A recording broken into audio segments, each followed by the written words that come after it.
Hello and welcome to today's game at this WBBL fixture live at the Cardiff Archers Arena at Kincoid campus. My name is Blake Tiger Lee Brown and joining me today is our expert commentator analyst Tom Guntree. We're very excited for today's game and this is a very prosperous match against two teams with Cardiff Met Archers and the Essex Rebels. Tom, how excited are you for today's game? Oh, it's going to be a great game. Last year this game here was a fantastic game. Essex like to play fast. We love the hometown Archers. It's going to be a great game. Yeah, we've been speaking a lot about the preparations beforehand. We have seen the bleachers are out here, the crowd are getting sort of flooding in now, and we're very excited for this game. What sort of impact is it going to have on having these fans back in the stadium? Yeah, I think the last home game here against London Lions, the bleachers were full because we had the girls' festival before, and it gives a massive boost to the players when there are people there. Just every time you do something good, everyone letting you know about it. It's a bit of an ego thing, but everyone loves to have that hometown support. And last year when there were no fans in, there's not much noise, it's a little bit flat. When there are fans in, there's just a bit more of a buzz about every single thing that happens. Yeah, absolutely. We're looking forward to seeing that buzz back in the stadium. This sport is nothing without it, and we definitely look forward to seeing the fans in action and the players bouncing off that energy here today. Two teams look very even on paper, both on the same points. We are seeing Essex Rebels do have 2 games in hand. What sort of impact is that going to have on the performance out here today? Yeah, so they started off the season with some really tough games against 2 leading teams, Sevenoaks Suns and London Lions. So they had a tough start to the season, so they're playing some great teams, but they're now starting to find a bit of momentum. They're starting to gel a little bit, and I think Archers will also have that thing of we've played a few games together, we're starting to understand how we play as a group. So 2 teams in sort of roughly the same position in terms of how their team chemistry is going. Yeah, just on the Essex Rebels, we'll start talking about to start with. We know what this team's about. They're very quick in the transition, a very quick team. What are Cardiff Met expecting to do to try and nullify that today? What have they got to do to try and exploit that? So they need to stop the ball early in transition. I think if you let Essex run at you and you don't stop them early, they're just going to pick you apart. They're fast, they're great at passing. If you can stop the ball early in transition and by dint of that get a few offensive rebounds and really slow them down like that, put some pressure on early, that should have a little bit of a limiting impact. It's tough to stop transition entirely, but they have to stop the ball early. And when I spoke to Steph Collins earlier, she said one of the keys to the game is the defensive transition. Can they get people back to the hoop and can they put some pressure on the ball? No easy baskets in transition, and stopping the ball is probably the key there. Yeah, absolutely. We know that Cardiff Met Archers are looking to have a very strong defensive display here today. We know what they're capable of as well. They're a very creative team. They've played with each other well, and like we say, the home impact is going to be so crucial for them here today. What sort of players are going to be standing out for Cardiff Met here today? We've seen the preparations, we see that all the teams are very excited for this one, but who's going to be the standout player? Who's going to be taking the leadership in today's game? Who's going to take that role to spare them on? Shannon Hatch is the obvious one here. She's a leading scorer, leading rebounder, a great shooter. She's been playing well all season. She played well last season. She's starting to become a little bit injury-free or managing her injuries better, so she's starting to really find her rhythm. So Coach Sadler of Essex identified that Shannon's the key player and they'll be looking to try and stop her, and it'll be on Shannon to try and counter those strategies from Essex and continue her hot form. Yeah, form is absolutely important here today, and hopefully we're going to see all the players bring everything they can, and I definitely think this contest is suited for that. The standout players for both teams are going to really show what they can do, and just on the Essex Rebels side of things, we have a very strong point scorer in Ashley Munns. What are we going to look out for here today? What are they going to have to try and do to stop her amazing scoring ability? She's a fantastic 3-point shooter. This season she's shooting 60% from 3. 60% from 3 over the course of a season might be the best season ever. Like, she's on fire. You know, she's tall, she can finish well, but her shooting is really what stands out. If you let her catch fire and you give her space to shoot, you're going to be in a lot of trouble.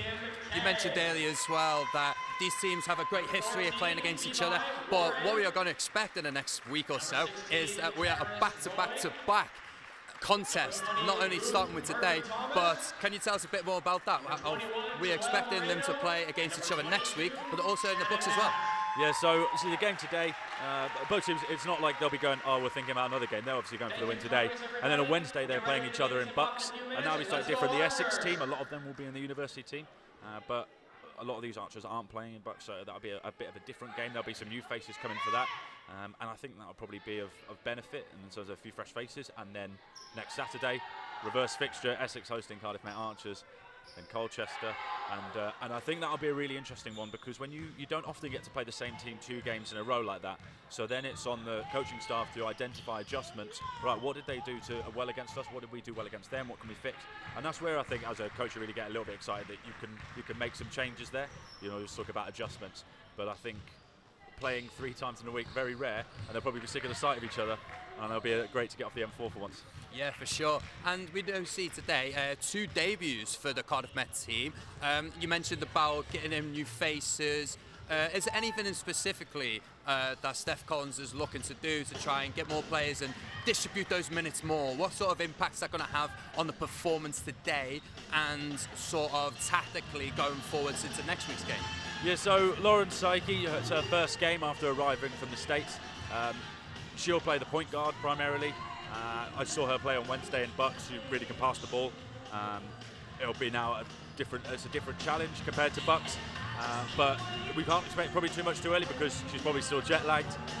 And then Sarah Jorgens making her season debut. So after missing the start of the season with a few registration issues, she's back. She's going to start the 2, I think. So it's basically a brand new backcourt, and that will also help take some of the workload off Kim Kane, who was having to do a lot of the ball handling load. Same for Izzy Bunyan. They can slide down into slightly more supporting roles where they're a bit more comfortable, and there's some experienced players coming back on the ball. So it may take them a little bit of time to gel, but I think that the way those minutes are going to be balanced and people in more preferable roles will only be a good thing for the Archers. Yeah, ideally today that obviously we can hear the music is starting to get louder, the music is starting to ramp up now, and the energy is increased here. Those preparations are just starting to get underway. The final preparations with our officials getting ready and our players. What sort of impact, like we said earlier, you know, it's amazing that we're seeing fans back in the stadiums after such a hiatus, if you like, due to the COVID last year. You know, what energy can this crowd bring today, and maybe help these players out in essentially? Yeah, I think when we talk sometimes about bench energy and crowd energy, when it's just an empty gym and you've got 7 players on the bench, trying to hype up your teammates can be a little bit tough, because if things aren't going particularly well, it can be really tough to bring yourself up. But when the crowd are leading the chants and they're unconditionally backing their team, and then the players on the bench can get involved, then everyone starts to feel a little bit better. And it also should have the counter effect for Essex. In an ideal world for Archers, they'll get off to a good start, the crowd will be behind them, and that'll put a little bit of pressure on Essex, who won't have that sort of support. So when we talk about home field advantage, it is that sort of like, can we please, have some noise? Can we get our fans behind us? And I think they will today. Okay, thank you very much, Tom, for that expert insight, and hopefully today we have a great game on show for all of you today. I'm going to let you join our expert commentator, Atticus Bede, now, and hopefully we shouldn't be too far away from kick-off.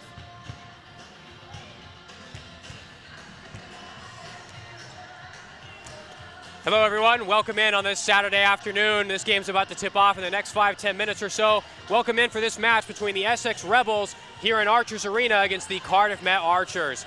We're grateful to have you in today. Thank you for joining us. We're on 2 separate platforms for today. We're on the Women's British Basketball League. We're on their official YouTube stream. We're also on Cardiff Met Sport TV. So thank you for joining us on either of those, whichever platform you're on. Today's game should be a lot of fun. We have the 6th place Rebels against the 8th place Archers. Both teams with 4 points on the season, 2 wins so far. Rebels have only played 4 games. They've got 2 wins and 2 losses. The Archers have played 6, however, 2 wins and 4 losses. Both teams looking to get some wins today. The Rebels are actually on a bit of a roll. They've had 2 great wins in the past 2 weeks. Just beat Durham last week 81-58, and the week before that, the day before Halloween, they beat Manchester Met Mystics 100-60. And the Archers, on their hand, they're looking to get some wins back in the column. The past few weeks have not been kind. 2 big losses, one on the road to the Newcastle Eagles, 45-80. And before that, on Halloween night, lost here at home to the London Lions, 83-47. So the Archers looking to pick things back up today. And the Rebels looking to close out their road trip here with another win. These teams will actually, I'm sure you heard in the pregame, these teams will actually play each other next weekend as well in the Essex Arena. So both teams looking to get the jump today and get a win, and then go into next week and hopefully close out with 2.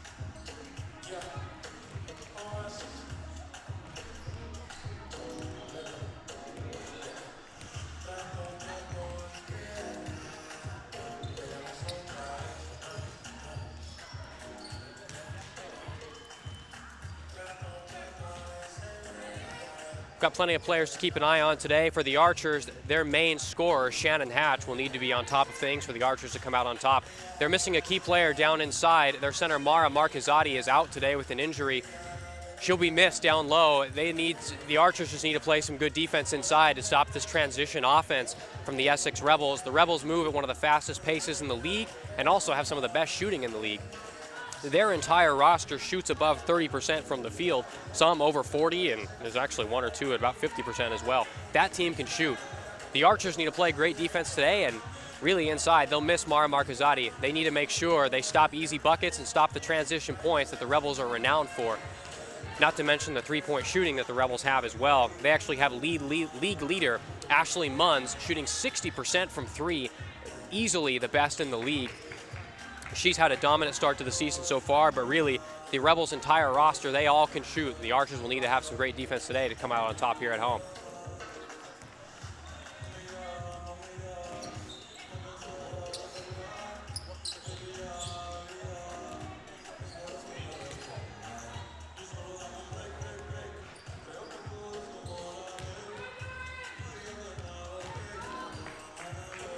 On the Essex Rebels side, one of their key players is Lou Costa.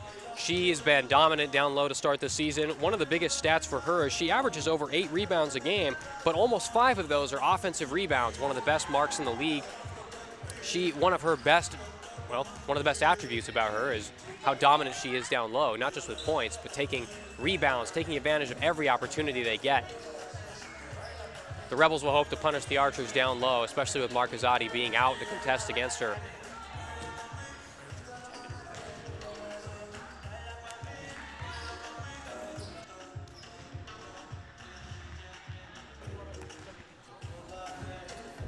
I'm joined back in the commentary booth now. I'm Atticus Pete. I'm joined here by Tom Guntrip today to provide our color and analysis today. Tom, thanks for joining me. First time we're commentating together. Yeah, no, it's great to be back here. If you can't be playing on court or coaching, this is definitely the next best view. Absolutely, I like it here in the corner. We got a good view of the corner from the corner of the arena today. We're excited for this game. Well, Tom, your keys for the game, I know you mentioned in the pregame some of them, but what are you looking for from the Archers to come out on top today?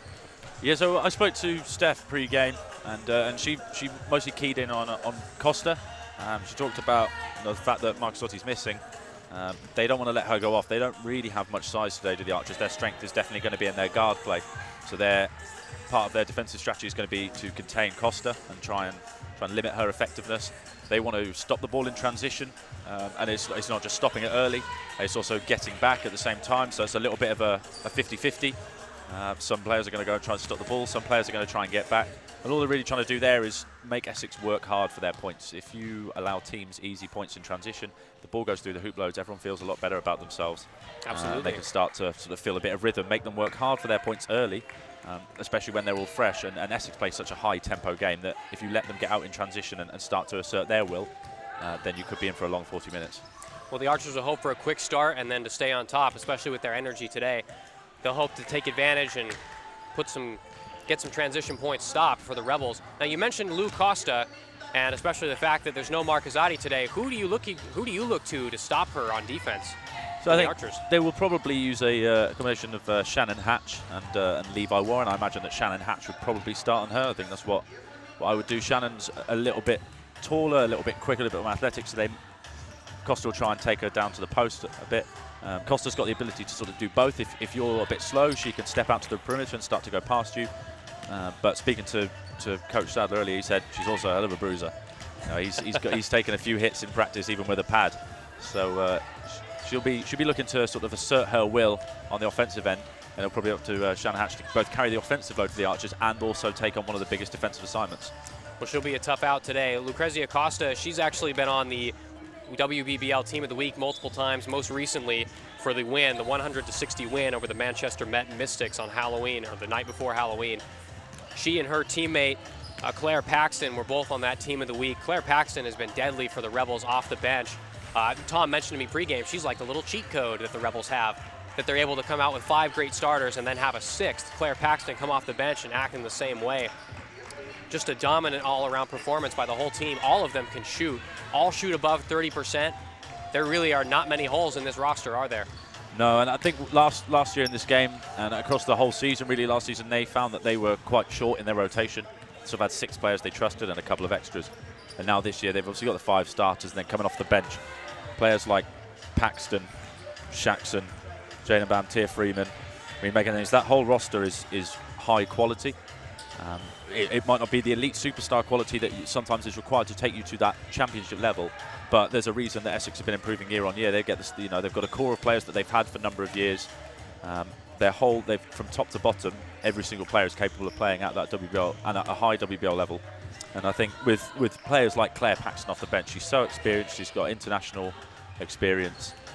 She's strong. She's physical. She's a good shooter. She's played across multiple teams in the league, so everyone knows what Claire Paxton does and still sort of can't stop it. That's an impressive feat. There are 3 players this year that are new for the Rebels. Claire Paxton is one of them, along with Jayden Bam, and then Ellie Shaxson as well. All 3 of them have really had a big impact for the Rebels so far. They've got a small roster, but all of them play well. That's really led to their effectiveness so far to start the season. And in the last 2 games especially, 181 points in their past 2. They really know how to put points on the board, and when they get going, they're hard to stop. Yeah, I think someone like Ellie Shaxson, she had a couple of years away. She's I think she's an Essex girl. She knows the program, and she just brings great leadership to the program. Jayden Bam, a young hot prospect from Manchester, signed up for uni at Essex. And I think that's part of what they like to do. They like to try and get players in for multiple years to work on the skills over the course of 3 years, of course, their degree. And then you see the benefits when you look at the point totals and everyone starts to be able to shoot. 90 points a game in WBL is a very high rate. If you can average 90 points a game across the season, you are going to have a great chance at some silverware come the end of the year. It's very difficult for most teams to get even close to matching 90 points as a one-off, let alone across the course of multiple games. So if you can put together streaks of great scoring, it would require a very special game to beat you. Absolutely. Well, that's one of the key differences between the 2 teams when you look at the box scores so far. Essex average almost 75 points a game amongst their first 4 games of the season. The Archers a little bit less at about 61. But the Archers have a key player back today, Sarah Jorgensen, who last year scored about 9 points a game for the Archers. Do you think she can help make up the difference today, Tom? Yeah, I think, what Sarah brings is she brings a little bit of composure on the ball. I think the Archers were really missing ball handlers at the start of the season. Laura Shanahan out injured, Sarah unavailable due to registration concerns, Lauren Psyche not able to get in the country, Robin Lewis moved away. They've sort of all their ball handling depth vanished, and it forced people into unfamiliar positions. So certainly Kim Kane's got to be a lead ball handler. Denisa Molnar was called up from D1 and is now back in the D1 team, and it just threw them off their rhythm a little bit. So her return will not only benefit in terms of what she brings, but also benefit in terms of putting people back more towards their familiar roles that we talked about. So Kim Kane can go off the ball and start to shoot a little bit more rather than having that creative pressure. Same for Isabel Bunyan. I think she's only 16 years old. There's a lot of pressure to be one of the lead ball handlers and creators in the WBBL. So just to take a little bit of pressure off her so that she can then go and do her thing without worrying too much about carrying the workload. Absolutely. Well, that workload is something the Archers will need to manage today. They've struggled early to start this year with turnovers. They average about 21 per game, but the real problem last week against Newcastle, 2 weeks ago, I apologize, November 6th, big loss out there, but 29 turnovers, one of the biggest problems in that game. Hopefully these reduced roles or roles to back what people are more used to, that will help reduce those turnovers and help the Archers come out on top. They need to take advantage of every possession they can get in this game. Yeah, I think it sounds obvious, but if you keep passing the ball to the opposition, you can't score. And while that is very obvious, it ruins your rhythm a little bit if you can't get shots up. Generally when you have the turnovers, they're either live ball or dead ball. A lot of live ball turnovers, especially against a team like Essex who run. If you pass the ball straight to them, they can just go the other way. They don't have to worry about running an offense, setting stuff up. You're not able to get back on defense. So, especially when you've got lots of live ball turnovers, that's really when it starts to kill you as a team. And it's also turnovers, mistakes happen in basketball. Otherwise, people wouldn't miss shots or have turnovers. Yeah. And it's also how you react to those. So if you turn the ball over, are you getting straight back? What's the next play? What's the next play? So that next play mentality. So I think if you let turnovers get to you, especially when you have in the 20s, you let that get to you, which it probably will, then you will struggle. You have to be able to find a way to play through and fight through your struggles, both from a X's and O's tactical point of view and also from the mental point of view of, I've made a couple of mistakes here, but I can't let it get me down. Absolutely. Well, the Archers will be hoping for some of that confidence today. Do you think they have a lot of confidence, even after 2 big losses, or actually 3 losses in a row for the Archers? Do you think there's going to be enough confidence to come out on top today? I think when you're playing at the WBL, your level of motivation should almost always be 100%, if not 105%. So I every time you come into a game as a coach or as a player, you've got to be believing you can win. And I know that while the Archers are going to look at this and go, yes, this is a winnable game. You know, they're going to look at Essex and think this is the sort of team where we want to get to that 6th to 8th spot where we can get into the playoffs and maybe avoid the top seed, which will probably be London Lions. This is the sort of game where they want to be trying to pick up these cheeky little wins against teams that finished above them. You know, a winnable home game against a roughly similar team. When you go through the calendar, this is the sort of one where you're thinking, I'd like this one. Absolutely. Well, the Archers will be looking to win this one, of course, and at the moment, again, Essex are in 6th, Cardiff Met are in 8th. They're in the last playoff position. We still have a long way to go throughout the season. 14 games left for the Archers, 16 games left for the Rebels, but you need to be in those top 8 positions in order to get to the playoffs.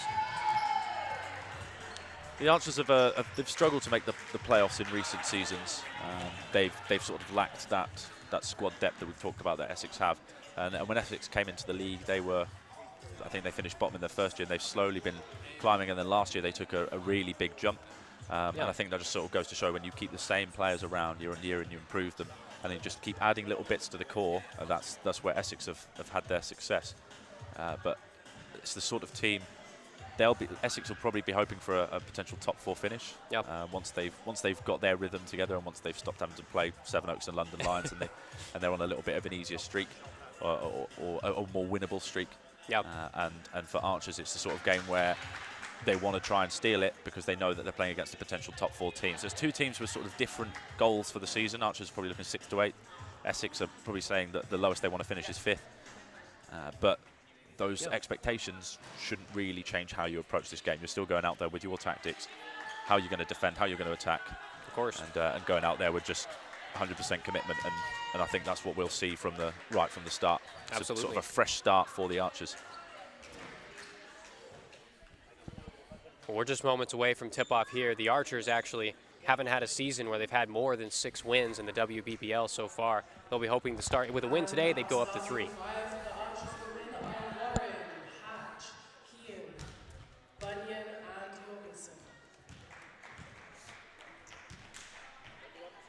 We're just moments away from tip-off here. We'll go through the starting 5 of both teams for you. For the Archers, number 8, Sarah Jorgensen. Number 10, Issy Bunyan. Number 13, Kim Kang. Number 14, Levi Warren. Number 22, Shannon Hatch. For the Rebels, their starting 5. Number 4, Ashley Munns. Number 8, Tia Freeman. Number 11, Carla Salazar. Number 21, Lou Costa. And number 25, Andrea Kohlhaas. So a slight change to the regular Essex starting lineup. Angelique Waith struggling a little bit with the chest infection, so she's going to come off the bench today, and they're going to start slightly smaller. But like we said about Essex, it almost doesn't matter who they start. They've obviously got their preferred starters, but it feels like they could be very much plug and play. Anyone could start and almost play any role. Yeah.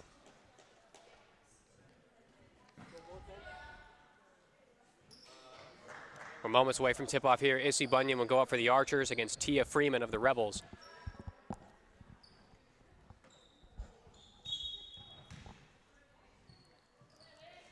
Up in the air, Freeman gets it down, but the Archers come away with it. Shannon Hatch on the breakaway to start us off. The Archers set their play here, back to Hatch. Warren, top of the key, long-range shot, up in the air, off the back iron and down. Rebels looking to get some fast points on the board quickly here. You can see their transition offense immediately. But the Archers come away with the steal there. Hatch takes it, and she'll pass it off here. And Levi Warren doing a good job there fronting on Costa, and that looks to be the strategy. It looks like number 14, Levi Warren's going to take Costa, and they're going to look to not let her catch it down in the post. Warren almost got that rebound, couldn't come away with it though. And Salazar with the ball now. Short up the court, look inside. Pass inside, cut in, up, and lays it in. 2 and 1 coming up on the free throw here. So yeah, she just couldn't get round in front, and the help from King a bit late. And the and 1 feels like a little bit of a sucker punch there. Not only have you not quite got the strategy right, someone picks up the foul. That's the easiest way for 3 points. Well, they ran the same play they did on their first possession to the Rebels. Archers got a steal on the first one, but not quite as lucky here. That free throw up from Costa off the front iron, rolls back in. Rebels take an early 3-0 lead. That's exactly what Steph Collins identified right at the start of the game. Don't let Costa go off. Well, Bunyan's losing the ball here. She's got it out. Warren almost has it, but it's off her hands. The fight between Warren and Costa. Archers lose that one. Turnover, and the Rebels will take possession here. You see that defensive possession there really energized the Essex bench. That's the sort of hustle you want to see from your players, especially as a coach. If your players are on the deck, that's a good sign. The Rebels liking the start they've got. Open shot here from Kohlhaas. Off the back iron, up in the air, offensive rebound, trying to go up strong, eventually gets it up, and another foul called. 2 early fouls. Yeah. Costa just going over the back of Warren on the box out. She's just so good at grabbing those offensive rebounds. Like you said, 5 offensive rebounds per game. You've really got to fight hard to get rid of her. It's not just putting a body on her, it's actively getting her away from the hoop. Well, Costa's first free throw misses. Throughout the year, this has been the one disadvantage of Costa's game. She's a 60% free throw shooter on the year so far. Second one, though, up and in, and the Essex Rebels have a 4-0 lead to start this game. Jorgensen brings it up the court now. She's under heavy pressure early. Yeah, it's 4-0, yeah. Hatch at the top. Back to Jorgensen. Tries to find the in-look pass, but Warren pushed off the ball there. Costa's got another steal. Costa's having a pretty influential start here. Really has. There she is again. Goes up again. Gets another shot. Easy layup. Early 6-0 lead, and the Archers are going to take a quick timeout here. They've got to change something because Costa has just burned them on every play. Yeah, they're looking for Costa inside, and what they're doing is they're trying to keep a few shooters closer to Costa and on the strong side. And all that means is that Kim Kang has a tough decision to make. Does she leave a very good 3-point shooter open in the corner to go and help, or does she not go for the 20-foot trip across the court to try and catch that lob over the top? So they've really sort of spaced the floor nicely there, and they are going to have to make an adjustment there, because if they continue like this, they could get blown out in the first quarter here. Yeah. Well, the Archers will look to make some changes here in this timeout. There aren't really many, there's no perfect option or no perfect solution to this. Costa down low is just dominant, but the Rebels are also extremely good when spotting up, spot up, catch shots. They're really, really good at hitting everything they take. As a team, they're shooting 40% from beyond the arc for 3. That is an incredibly high mark. It's one of the best in the league. We've only talked about Lou Costa so far. We haven't even gotten to people like Ashley Munns or Claire Paxton or anyone else who's scoring for the Rebels as well. So not a great start from the Archers, looking to come back here out of the first timeout they've called.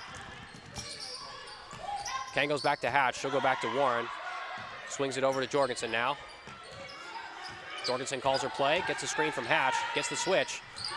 But a pass inside, again, that's taken away. Freeman on the steal. Salazar gets the ball back. She's up against Kang.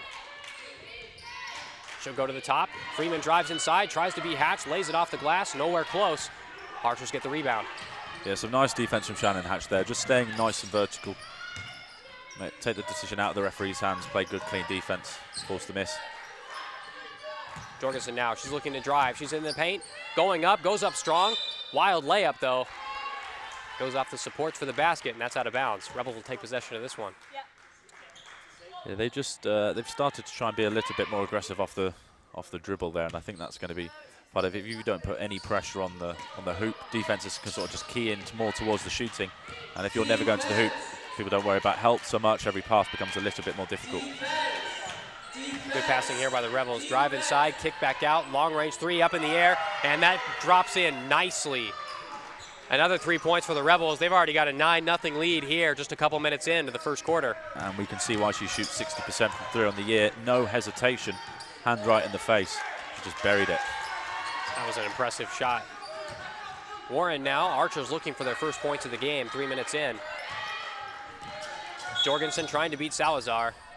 Hand checked, and that'll be a foul on the Rebels here. Essex looking to switch hard there and really try and force the ball sort of out of the point guard's hands, so out of Jorgensen's hands, out of King's hands, and make slightly less able playmakers make some decisions and plays. Well, hopefully another playmaker checking in here for the Archers. Lauren Psyche checking in here. She's on the ball now. This is her first appearance for the Archers. Hatch has got the ball. She's pushed back. Kang now. Kang on the double. She drives inside, goes between two, puts the layup. Oh, didn't drop in. Yeah, so more aggressive and direct play, really trying to attack that defensive coverage from Essex. I think that's, if you don't beat a coverage, they won't have to change it. Another three up in the air. This one a little too long. Psyche brings it up the floor. Looking for help. She's got Jorgensen. Jorgensen's long-range three. That one's up off the front iron. Hatch for the offensive rebound. Psyche comes down with it, and she'll kick it back out. Jorgensen up. Rolls nicely in. 2 points for the Archers here. 9-2. Rebels with a 7-point lead. Sarah Jorgensen's first points of the season. Stolen there by the Archers. Psyche to bring it up the floor. Looking for a quick transition bucket here. She drives inside. Behind her back, goes to Hatch. Hatch cuts in. Jorgensen on the corner. She'll cut in now. Goes up strong. Swatted away. Big play there from Carla Salazar. There's some nice play by Kim Kang on the defensive end there. She got there early on the pass to Costa. Managed to get the steal. And that's what Archer's going to have to do. If they want to play that sort of strategy, they have to get there early. Archer's definitely looking for steals early, especially with the height disadvantage they have. Again, no Mara Marcazzati today for the Archers. Not a lot of height down low. They're definitely playing small ball, as it would be termed. Inbound here, Salazar at the top for the Rebels. Pass inside, looks to go up, and Bam takes it up. Drops in nicely from the rim. 11-2, 9-point lead for the Rebels now. D'Angelique Way is such a dangerous player to have coming in off the bench. She's leading scorer last year, and just for the day, she's going to be a massive handful off the bench. Wade's got it again. She'll kick it out to the corner. It's back to Kohlhaas. This long-range three goes off the iron, and Hatch with a strong rebound. Driving up the floor now. Psyche with it. Looking to start the play. Jorgensen cuts inside. There's Hatch, and she's fouled on the way up. 2 shots to come for the Archers. Yeah, it's a nice little inside pass there from Jorgensen. Jorgensen's quite direct with those passes, so it's a risk reward there. She can thread that, but as we saw earlier, it can sometimes get them into trouble. So it's sort of it's either a layup or it's a turnover. And there, great play from Jorgensen to thread that pass. And Munns had to take the foul, otherwise Hatch has an easy layup. Like you mentioned, Jorgensen with 2 turnovers early, but that pass found Hatch this time. First one goes in nicely. 11-3 here, 8-point lead. Archers looking to cut this one down.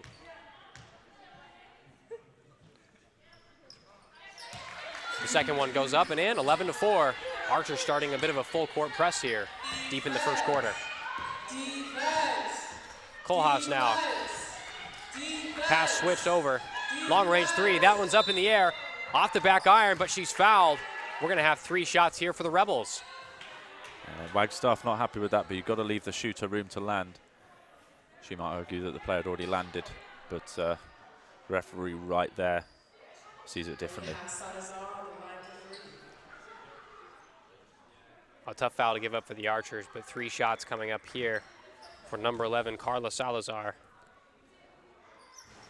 I think when you're struggling a little bit in terms of your own flow, I think the last thing you want to do is sort of change the flow of the game by giving the opposition some easy points while the clock's not moving.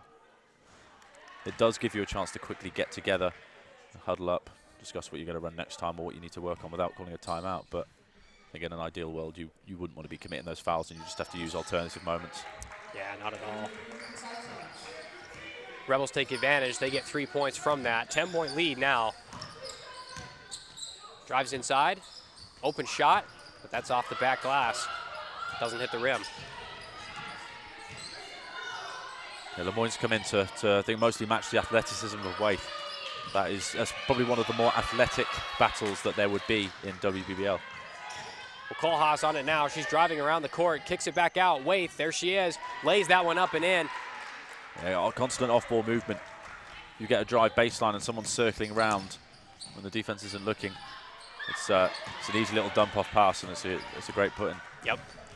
Tough layup there from Jorgensen, didn't drop in. Kohlhaas now, open three. This one's up, long range, rattles in nicely. Another 3 for the Rebels. Wow, 19 early points in the first 6 minutes. Jorgensen now looking to get some offense started. Hatch finds Jorgensen inside. She'll get an easy layup. There you go. 19-6. That's the thing, when you're struggling, there's obviously a reason you're struggling. You're struggling to find easy buckets. So when you can get an easy bucket, you have to make the most of it, and they did just that. The Archers need every easy bucket they can get. They'll need to play some defense here. Kohlhaas inside. She's under pressure. We'll kick it back out. There we go. Stolen away by Hatch. Hatch driving inside, one-on-one. She takes it up, lays it up. Couldn't drop it in, though. Yeah, some good defense from Munns there, just making sure that she kept backing away, got into a legal guarding position, and just put Hatch off enough. Lemoyne did the same thing there, and the Archers come away with the rebound. Jorgensen looking for something she wants. She'll find Hatch again. Back to Hatch. Drives inside, kick to the corner, long range three. That one up in the air. Doesn't drop, though. Open look, though. Yeah, it's starting to generate some. It took a little bit of time to get into the offense there, and I think that's going to be a natural byproduct of a lack of familiarity. Two players making their season debuts today, including one who's never played for the club before. Yeah. And this is probably a group of 5 that have never played together, potentially even in training with Lauren's recent arrival. So they're going to struggle to find some chemistry. This three up in the air just beats the buzzer. Another big three from Ashley Munns. Like you said earlier, Tom, she gets the ball, it goes right up immediately. It looks good every time. She's got great shooting form, and as the shot clock's going down, that's not necessarily what you traditionally call clutch, but if you can make plays as the shot clock's running down, it's such a massive boost to you as a team. This three up in the air from the Archers, that one doesn't drop. Looks like it's off Sarah Jorgensen. And this will be Rebels ball. Big substitutions for both teams now. Yeah, Costa's come back in for Rebels, and Claire Paxton and Megan Haynes are making their first appearances of the game. Speaking to Coach Tom Sadler at the start of the game, he's saying that Haynes' quickness and her ability to get into the key is almost unmatched across the league. And Claire Paxton, WBL fans know all about Claire Paxton, stretch big. Well, Haynes drives inside, puts a strong layup up, doesn't drop in. But again, another offensive rebound, another bucket for Lou Costa, and another and one. This is, as a defense there, you know, you've forced a layup miss, but you have to make sure that you finish every possession with a defensive rebound. And a lot of what games come down to is how often are you doing the fundamentals. So if you can't finish off with defensive rebounds and box outs, then it almost doesn't matter what sort of strategies you come up with. You have to make sure you secure the ball, and they've not done that so far. No, this free throw up from Costa, that one drops in. 25-6. Rebels with a big 19-point lead early in the first quarter. 8 minutes down, 2 to go in the first.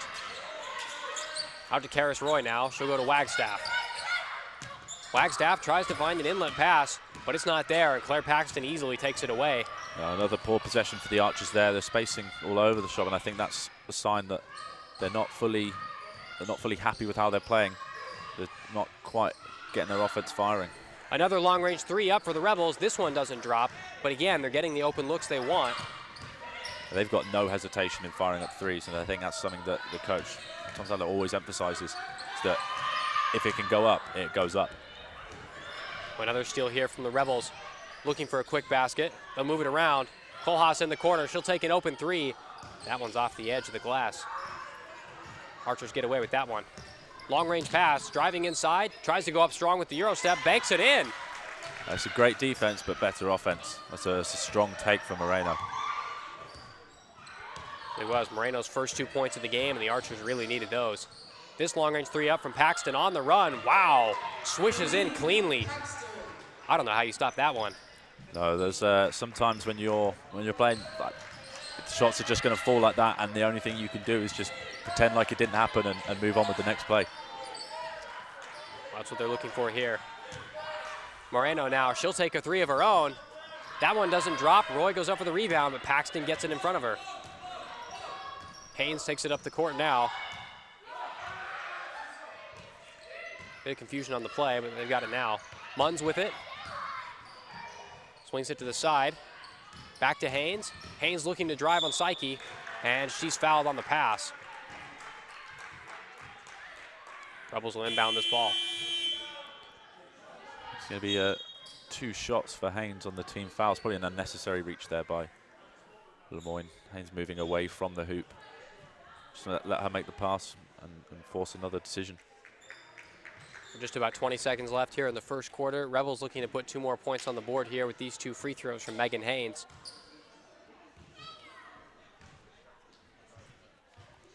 First one up, that one drops in. Haynes about a 77% shooter on the year. She's 14 of 11 now on the entire year.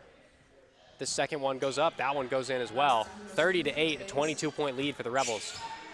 I imagine the Archers here will try and hold for the final shot, but Essex's defensive pressure may force the ball to go into someone else's hands. They want to keep it in, Archers want to keep it in Lauren Psyche's. Well, Psyche looking for space. She drives, takes a cutback. She'll go again, gets the screen. This shot up in the air doesn't go, but an offensive rebound put up and in by Solene Lemoyne. Last 2 nice points in the first quarter there. Nice hustle play, just to give them a little bit of momentum going into the quarter break.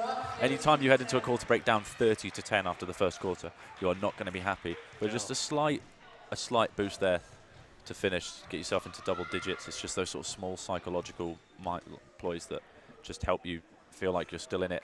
Which there, I mean, 30 minutes left in the game. There's plenty of time. It's a big deficit early. Yeah. Great start here early from the Rebels.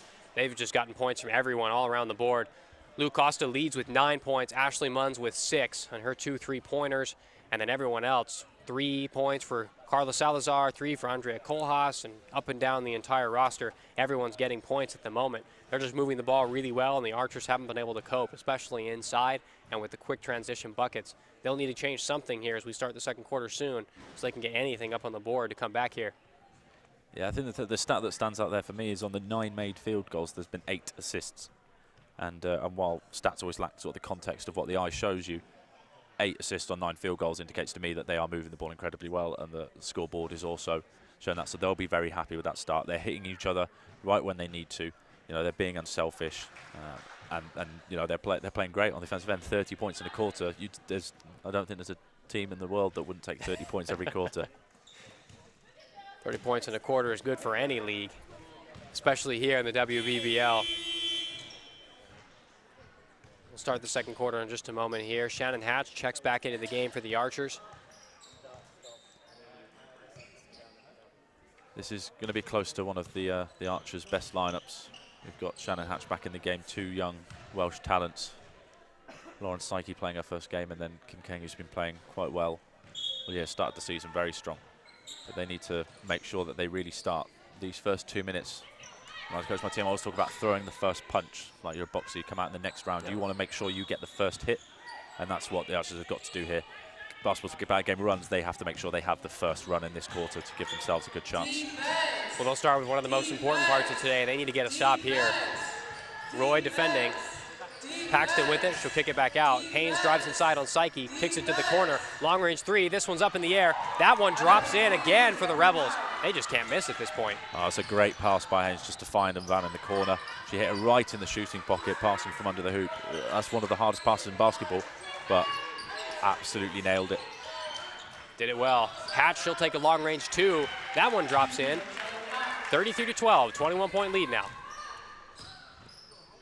Haynes up the floor quickly. With the ball now, driving inside.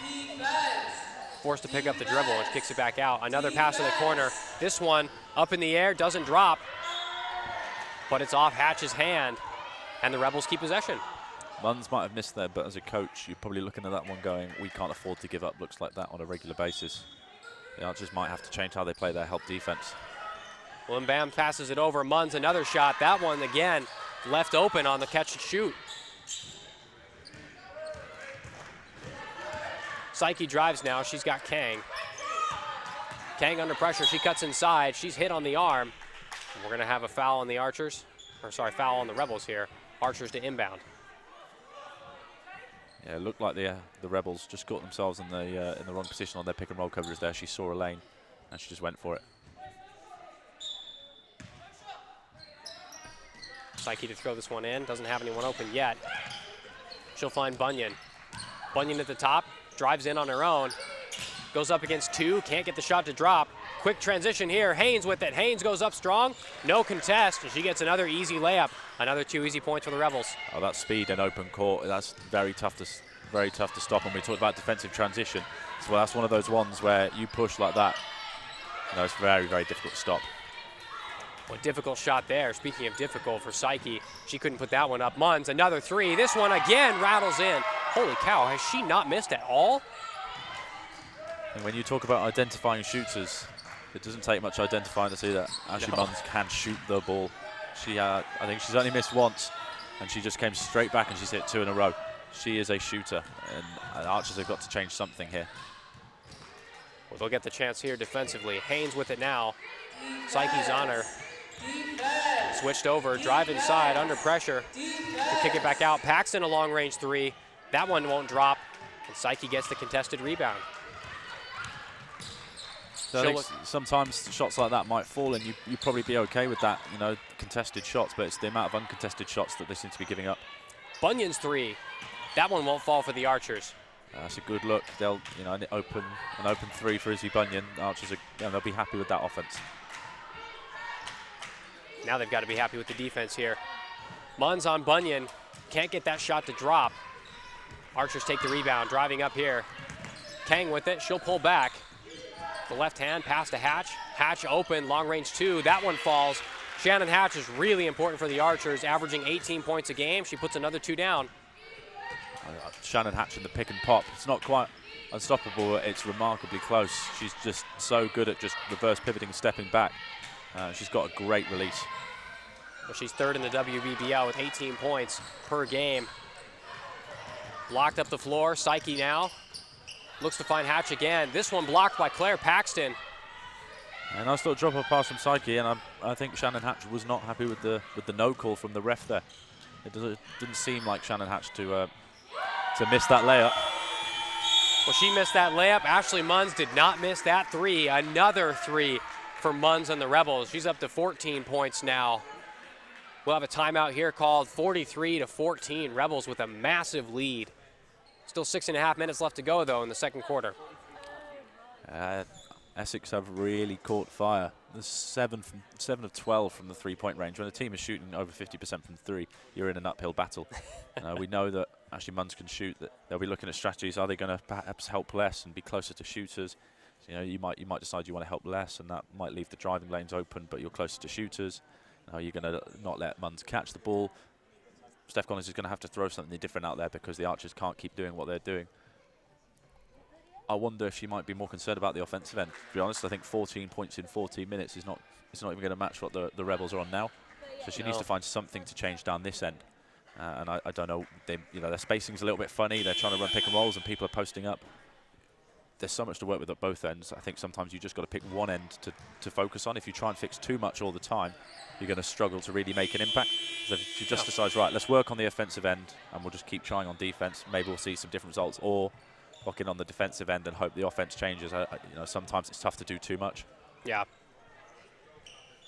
Well, the Archers will get the inbound here. They'll look to start off with out of this timeout with some points. Jorgensen to bring it up the floor. She's under heavy pressure immediately from Haynes. Drops it off to Kang.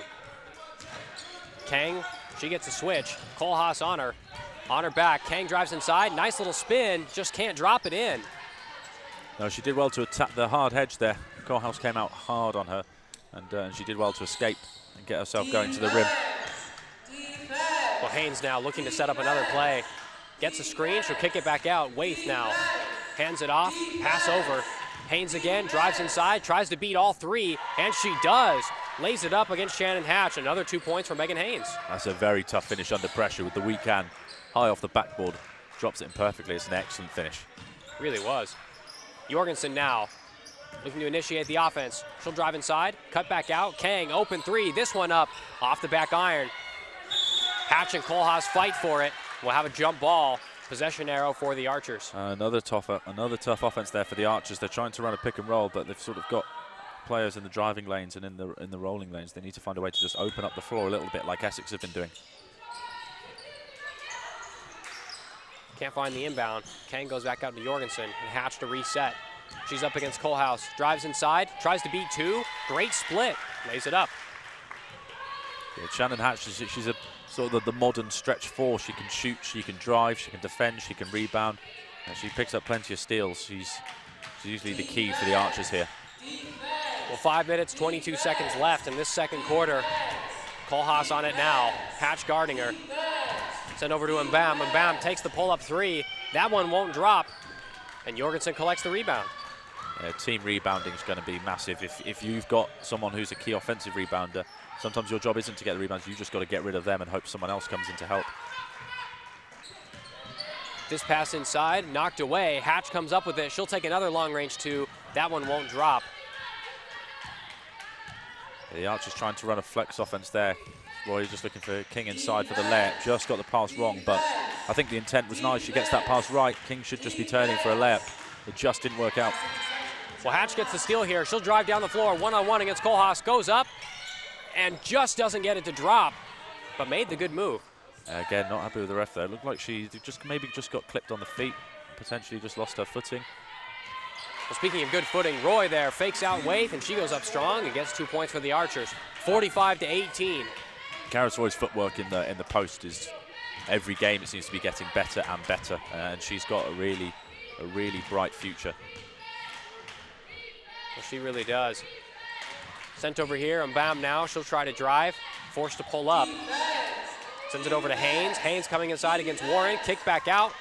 A little too strong. And we'll have a shot clock violation on the Rebels. Some great defense from the Archers there. They're just switching on the handoffs and the pick and rolls, not getting themselves into any trouble unnecessarily. When you've got a relatively even spread of height and quickness across the team, sometimes just switching everything and trying to blunt the attack right at the ball is the best way to go.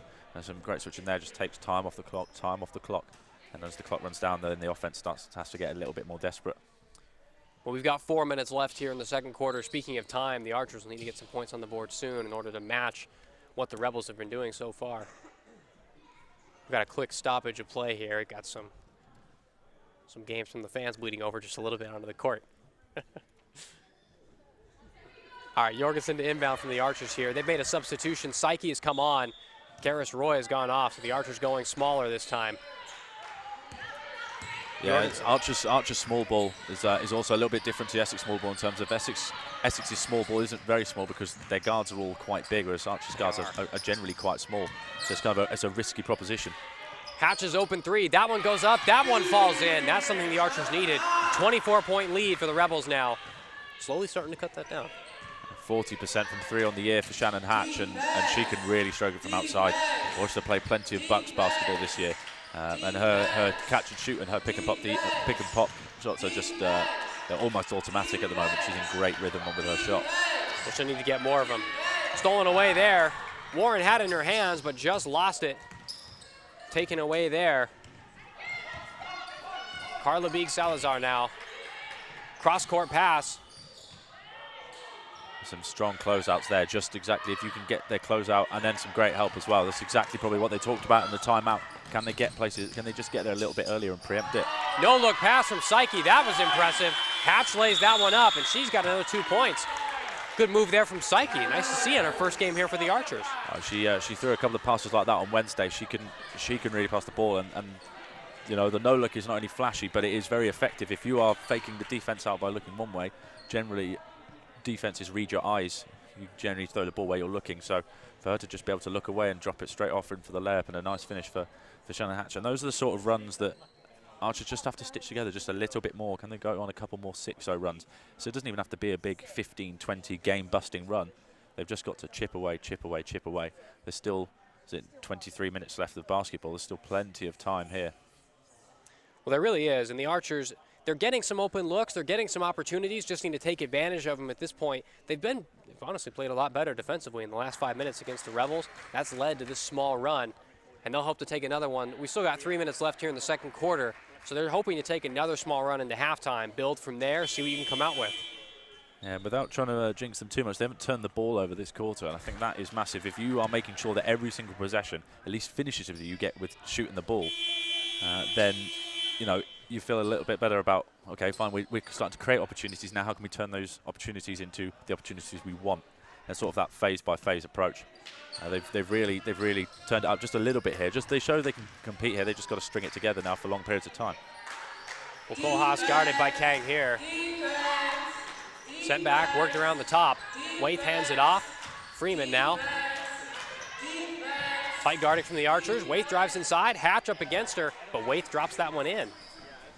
Wade's got some good length there, so she just gets to her spot and then just rises up over the top. And you know, Shannon Hatch isn't going to be able to give 100% on every single defensive possession while also carrying such a heavy offensive workload.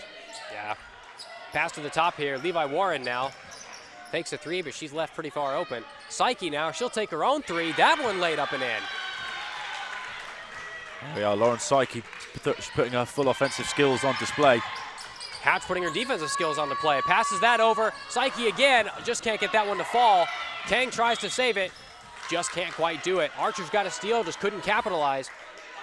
We can see the energy's really changed there. People hustling after loose balls. We can see the bench getting into it. It's I would say that's a pretty great 25 seconds from the Archers there, and it's just a small microcosm of how they can play. Absolutely. Well, passed around here, sent back inside. Costa now on the double team. She tries to go up. Looks like she elbowed Levi Warren in the face. That's going to be an offensive foul. Yeah, they look to be talking about the no charge circle, but I think when it comes to that sort of offensive foul, perfectly fair. Yeah. She was in a roughly regarded position, but you've got to make sure that you keep your elbows in your cylinder, and that's some great defense, really. Probably a bit tough for Costa to avoid down low. She's got such a height advantage on everyone on the Archers team. Hatch inbounds this now. Jorgensen to bring it up the floor. A bit of pressure from the Rebels just to try and disrupt the rhythm of the Archers there. Kang now. She'll try to drive inside. Takes her steps, puts it back out. Jorgensen, Psyche, elects not to shoot it, and they'll pass it over. Warren tries to cut inside. She's bumped out of bounds. Kang now, long range three, jacks it up. Doesn't hit anything. Shot clock running down. They found themselves under a little bit of pressure there. Yeah, that's back to sort of their old bad offenses there, where they're struggling for spacing, and whatever actions they run, they can't effectively utilize them with their own teammates sort of clogging the lanes. This one passed over. Kohlhaas, she gets an open three, lays that one in, swishes nicely down.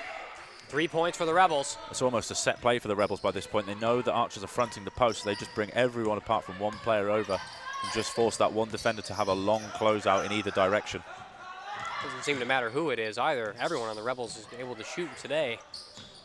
That three up in the air from Jorgensen just gets caught between the rim and the corner of the glass. And Waith with the athletic jump knocked that one out. We've got a wedgie. These molten balls, they're a little bit soft sometimes, so they're the first wedgie that I've seen this season. I haven't heard it called a wedgie before. Shout out to No Dunks. Inbounded quickly, Waith driving it up the floor now. Rebels not tiring. They've really just run their offense quickly. Kohlhaas sent over. Waith pumps. She'll pull up from two. Rolls it off the glass, doesn't fall in. Those are the sort of shots that as a defense you're happy to give up. Warren, she'll take her own long range two. That one off the glass, spins out though. And Kohlhaas with the rebound. Contested, but she got away with it. Pass sent inside quickly. Waith forced to send it back out. Sent over to Freeman. Freeman looking to drive, beats three, and lays it off the glass easily. Easy 2 points. And that all came from their defensive transition there. They weren't active and ready. End of the second quarter, three so thrown up by Psyche, doesn't drop, and the Archers in trouble now. 52-26. The Rebels have doubled what the Archers have done so far. Yeah, I think as a coach here, you're looking at the scoreboard, and every time that there's again that psychological thing of, right, they've doubled us up here. We've got a real big uphill battle, in that even if they were to do nothing, you would still, as you're playing, struggle to get there. So there's going to have to be probably some big changes here for the Archers. Obviously, they can't totally change how they play. When you think of your style of play at the start of the season and you develop it across the season, you are committing to that through good and bad. So your processes have to be adaptable enough that you can take a situation like this and go, right, let's do this and this, but we've practiced this and this. They are going to have to change something. I think they're going to probably have to change the way that they play down in the post, and maybe let Costa play 1v1 a bit more, or they might have to change a couple of that. Maybe they have to play a zone, even though Essex are good at shooting. They have to change something, because at the moment they're on course to give up 104 points, and the Archers are not a team who want to be playing those games. They want to be playing 70-60, 65-55. They don't want to be playing 104 plays 80. Yeah. Well, really, there are plenty of stats that show the Rebels' advantage this half, but honestly, the key one, Rebels shooting 56% from the floor, 55 from 2, and 57 from 3. That's unsustainable if you're the Archers. So they'll hope this next half not only to improve their defense and get some shots to miss from the Rebels, but also they need to put some points of their own on the board. Shannon Hatch has had some opportunities. She's taken advantage of some of them. At the end of the half, she comes away with 13 points for the Archers, nobody else above 4 on the board. That's got to change. She'll need some help from the rest of the team. When one player's got half your points, they're either having the game of their life or they need help. And then today they need help. No, Shannon, when you put Shannon in the right situations, when you put her in pick and pop, when you put her as a spot-up shooter for her set plays, then she's fantastic. But you need to make sure that the teammates are clearing the way and they get their spacing sorted. I think people are floating around in a few random places. They need to find a way to just space the floor a bit and then give drivers like King, Bunyan, Jorgensen, Psyche some room to move. Well, the offense has definitely been clogged up inside for the Archers so far. We'll see what changes they make coming out into the second half here. Rebels will just be looking to take and keep what they've been doing so far. They've just had a great team performance all around.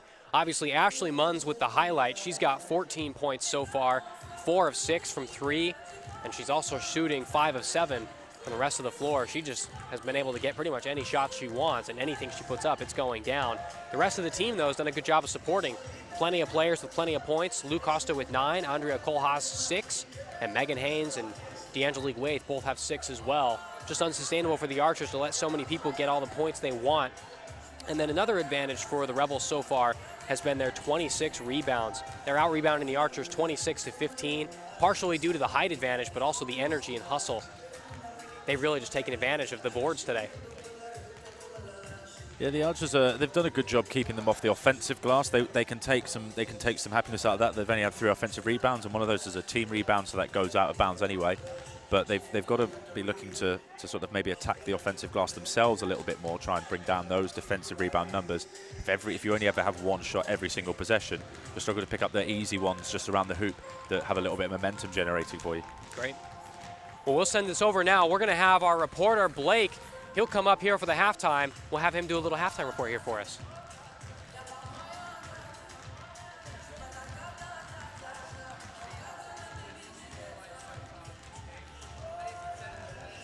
To the Essex Rebels, and they have been quite dominant so far in this game, and now as we can see the score is now 52-26. It's been a real struggle for Cardiff Met so far. We're trying to see them now starting to come into their gear a bit, but Essex Rebels have certainly started the game the far better. It seems to be that Cardiff Met are just struggling to get their points going at the minute. They're not really making the buckets. Perhaps it could be down to a very impressive defensive display from the Essex Rebels, and it really does seem now that the Cardiff Met team really needs to improve coming into this second half. Just joining me now as we're just getting Atticus Pede ready into the studio. Here he is now. We're going to get some expert analysis onto this game. Atticus, tell us what has been so successful for the Essex Rebels so far. Why have they been so dominant in this game? Well, a lot of reasons. Really, though, the main thing for the Rebels, open looks, and they've managed to drain all of them. Just everything they put up is going down at an insanely high rate. When you're shooting 56% from the floor, that's pretty dominant. There are not many teams that can do that at all. And this kind of pace they're pushing as well. Not only are they putting these shots down, but they're going at such a pace, the Archers just can't keep up. So Cardiff Met normally score about 60 points per game, 60-61. Rebels average about 75. Obviously, both teams, the Rebels are looking like they're going to surpass that. In order for Cardiff Met to come back in this game, they've got to stop the bleeding with all these points. They need to stop the Rebels and limit them to a quarter. Get a quarter of 10 points, 12, and then come back on your own. They just need some better defense and start from there. Yeah, so as you said, Essex Rebels have been well known for their scoring ability. I spoke with Tom at the start of the game, and we know that they have capability of turning up the gear. However, do you think that they've already maybe exhausted their best gear yet, or can we expect even more for the Essex Rebels? Well, the Rebels are renowned for it. One of the things they've done really well is starting, like you mentioned, Blake. They start the quarters, they start the games really well, and then because they go at such a high energy, sometimes that can tail off. And so I don't know if that will be the case today.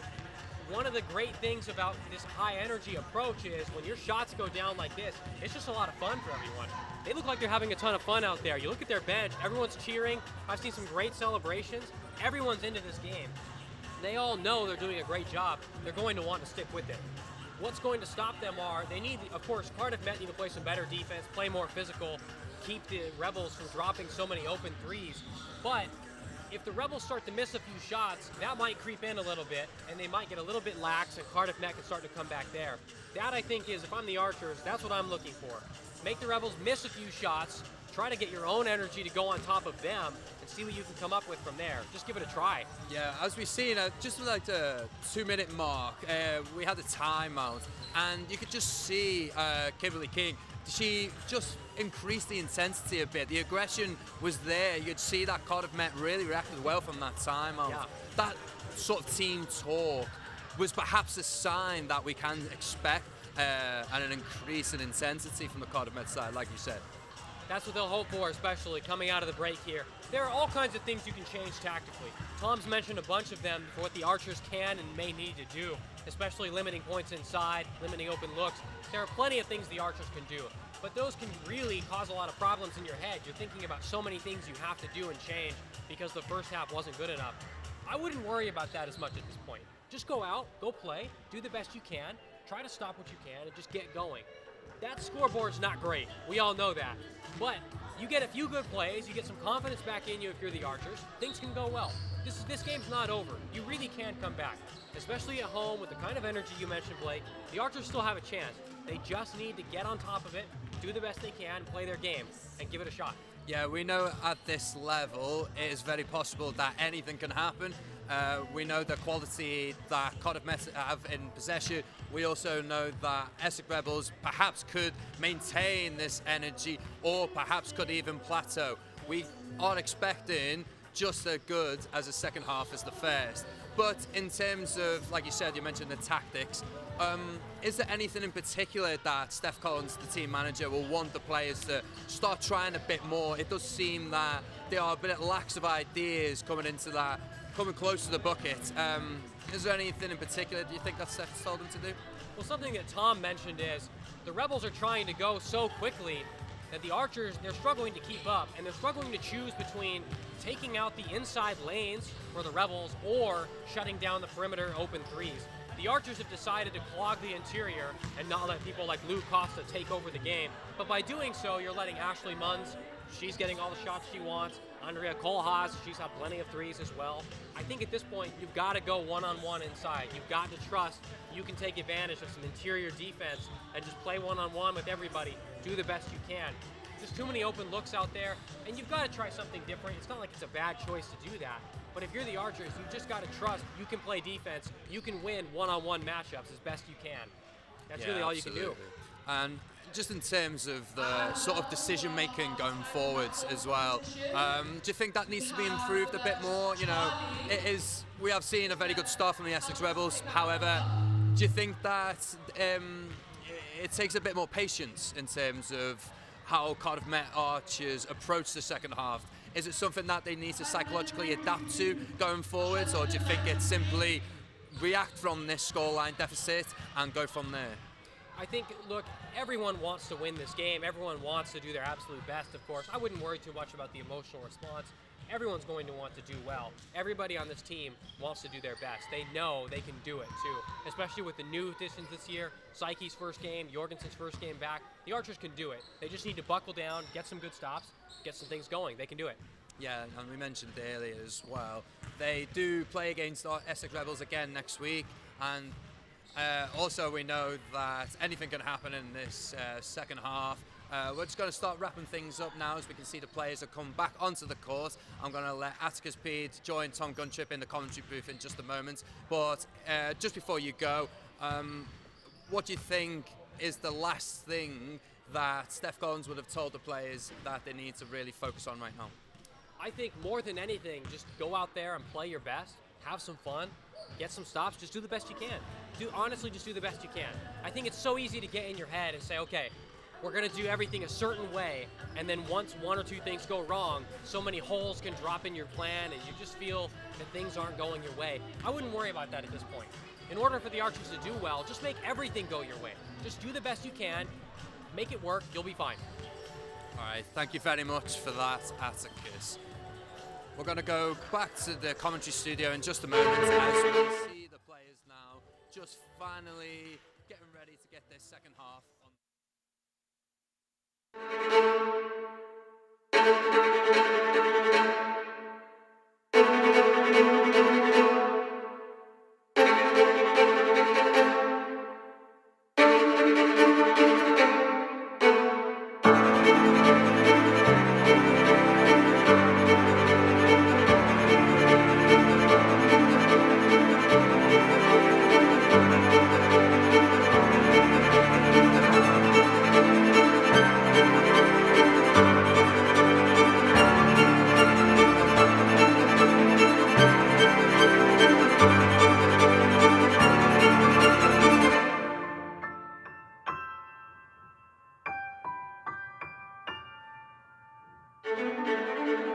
Lynn Davis of Great Britain.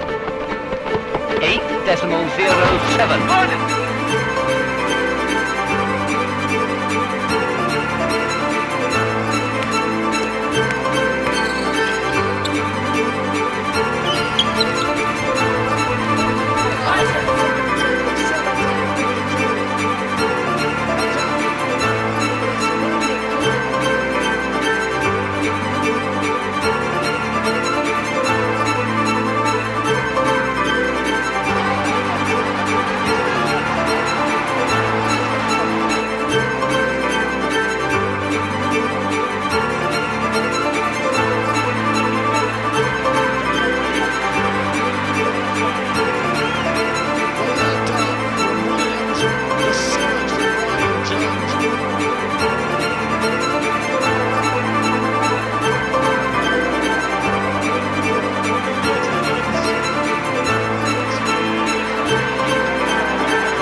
All right, welcome back, everybody. We're here for the start of the third quarter between the Essex Rebels and the Cardiff Met Archers.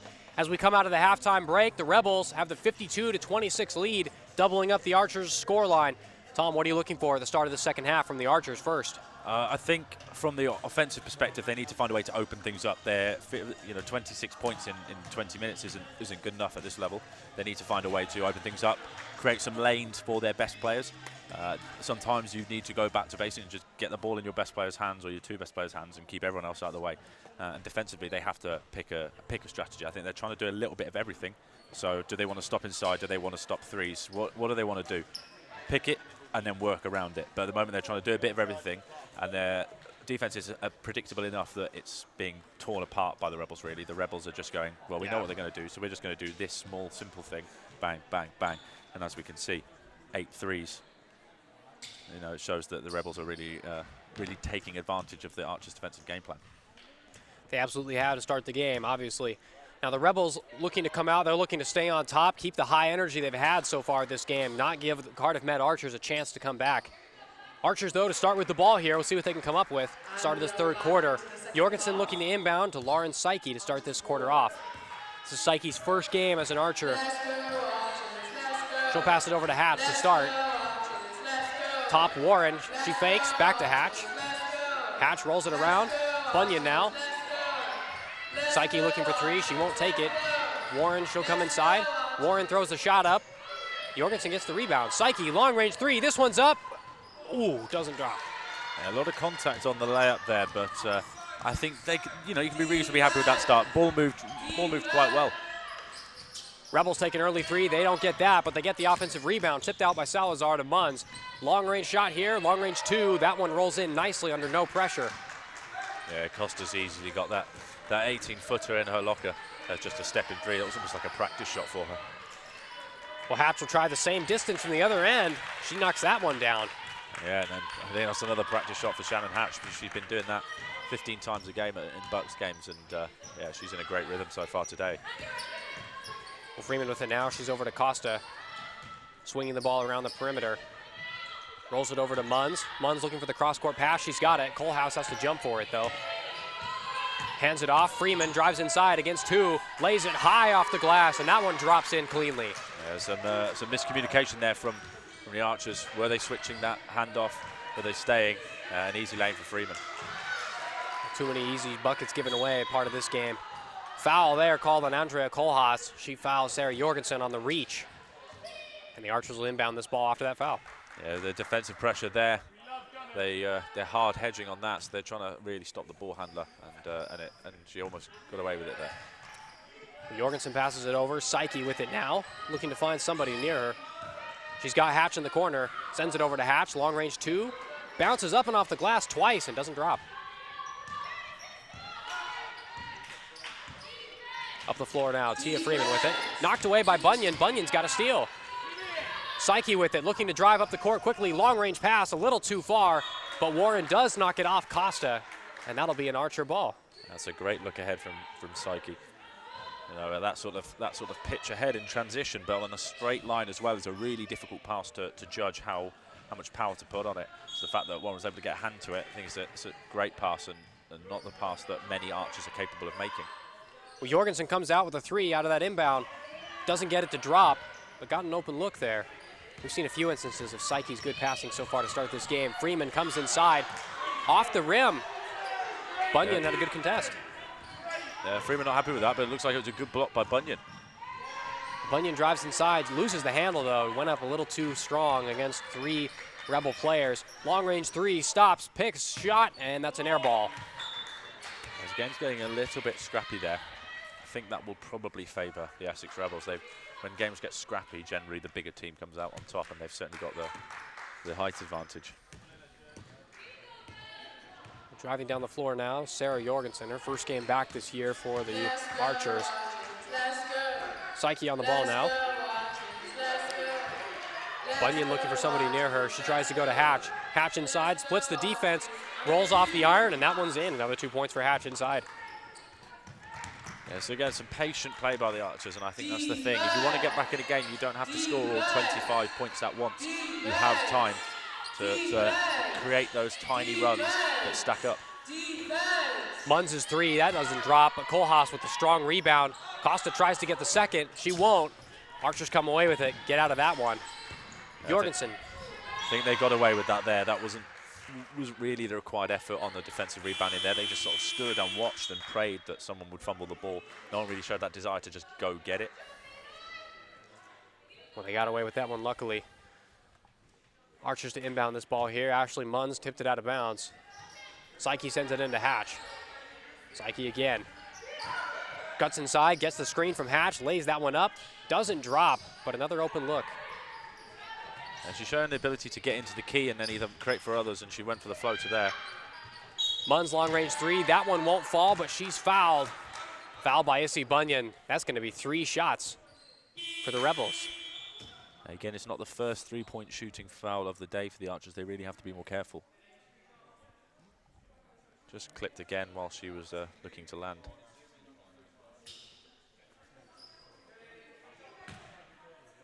Again, these are the sort of fouls that when you're the Archers and you're down by 26, you really need to be avoiding. Well, Munz here to take her 3 shots. This first one up, that one swished through. Done really well with her free throws on the year, about an 85% shooter. Second one also goes in nicely. When you foul a good shooter like that, not only are they obviously very good at free throws, but when a really good three-point shooter gets to see the ball go through the hoop off their shooting technique, managed to put the mockers on her there, And when your good shooter sees the ball go through the hoop, they'll feel better about their next threes as well. So it's not just that play that it impacts the the rest of the plays going forwards. Well, Kang drives inside. She goes up on a strong layup. She's knocked down. We're going to get 2 shots here. And when Kim Kang started at Cardiff Met, she was more of just a pure shooter, but she's really added that sort of slashing, driving game to her repertoire now, and she's capable of getting inside and finishing, and her spin moves are rapid. She's had a couple instances of those spins this game. We've got a sub here for the Archers. Sarah Wagstaff coming in for Sarah Jorgensen. Archers looking to get a little more height on the floor. Well, Kang here to take her 2 free throws. That first one falls in. 58-31, 27-point lead for the Rebels here. Kang looking to cut it down to 26. Rattles in and out, but Hatch gets the offensive rebound. She'll send it back to Psyche. Psyche's long-range 3, that one up, that one swishes in nicely. 3 points for the Archers that they desperately need. Yeah, you've got to pick up those second chance points. We talk about, sometimes when you're coaching, you talk about junk points. And while it's not quite junk points, those are the ones that you don't sort of design for, but you really need to get.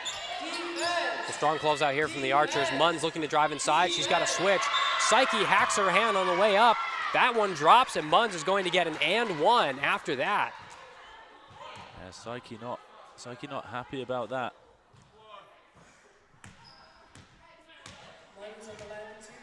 Looks like she did catch her though, on the way up. There's always a risk when you aren't in a typical guarding position, or you go put hands near the ball or attempt to get the ball. There's always a risk of the referee seeing it, and sometimes when you referee, they sort of referee patterns and a little bit on sort of this is likely to be a foul coming soon when you go to do something like that. That definitely hurt the Archers there. Hatch, she'll take the long range 2. That one drops. Again, right from her preferred position. Another 2 points for her. The Rebels they're capable of scoring, but they just need to find a way to slow down the Rebels. They've got to string together some stops here, because the Rebels just seem to be scoring almost at will. Kohlhaas now. Hatch guards. Kohlhaas gets the switch she wants. Comes inside. Strong layup. Doesn't get it. Hatch with the rebound. Psyche now looking to push it. She's forced to stop. Tries to send an in pass to Hatch, and that's stolen away. It's a risky pass, like we talked earlier about Jorgensen's just sort of home run passes. It's either a layup or it's a turnover live ball going the other way. It's about that risk-reward balance. Salazar drives inside. Not under a ton of pressure, but her layup's too strong. Psyche now finds Kang. Wagstaff with it. She'll go back to Psyche. Looking for the screen from Hatch. She'll get it. But sends it over to Warren. Hatch now looking to get inside. Turnaround Jay puts it in. Over the double team. It's a strong finish from Hatch, and that's a more typical setup on offense. Someone in the corner, a pick and roll or a pick and pop, and a couple of people on the weak side. Foul here called on Hatch on the way up. We're going to have 2 shots here on a blocking foul. Tia Freeman will take these 2.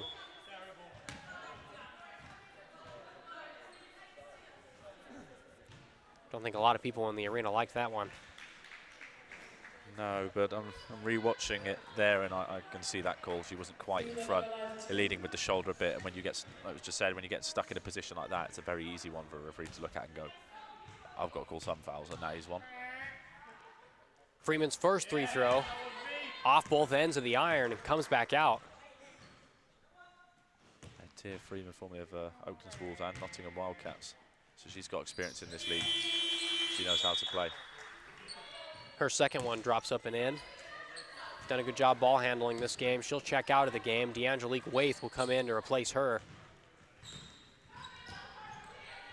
Kang sends it back to Hatch. We'll send it over to Wagstaff. Looking to initiate something here. Finds a cut inside. Hatch with it. Turnaround. That's the same shot she hit a few seconds ago, but just couldn't put that one through. I think showing potential signs of fatigue there. She just didn't really have many legs on that, or was able to release properly. Waith now tries to go up strong. Lemoyne gets it back, and that's knocked away. Hatch with it. Sends it up to Kang. Kang looking to press the 4-on-3 advantage. Jorgensen, though, slows it down. Yeah, they've just got that transition lanes wrong there, but it's a great defensive effort there to get that block and then move the ball on. Pretty good play resulting from it.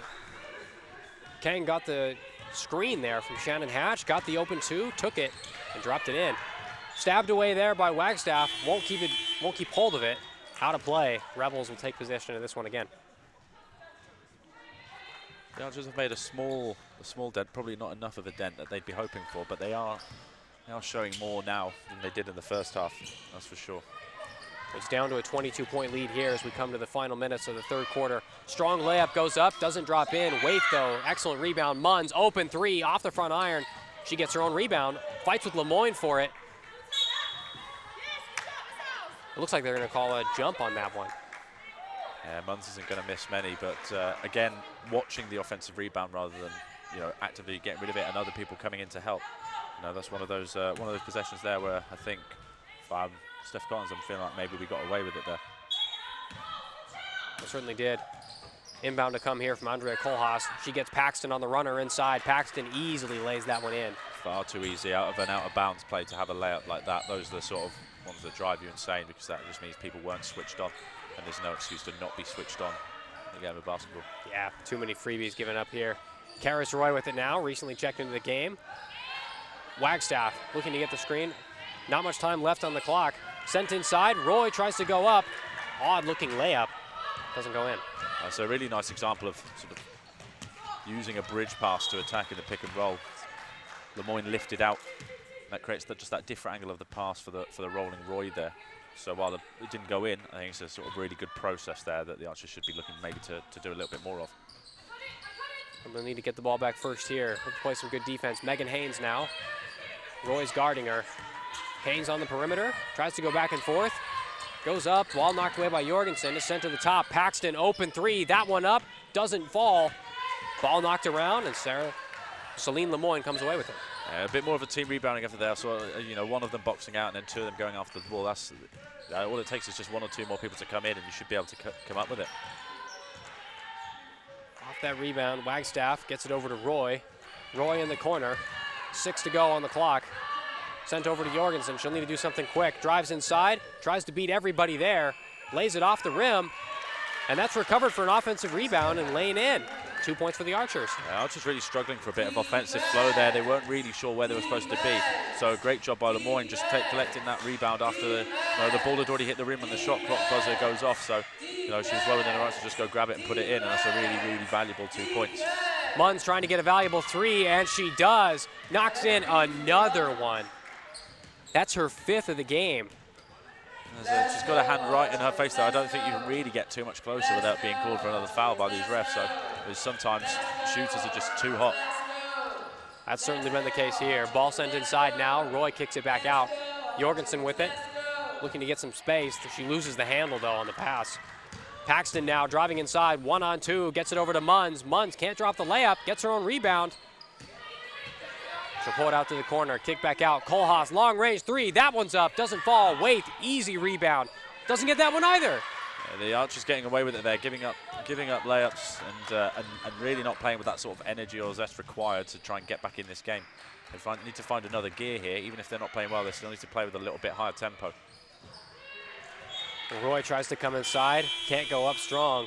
She'll lose the handle, ball drops out of play. Rebels will get possession of that one after the turnover.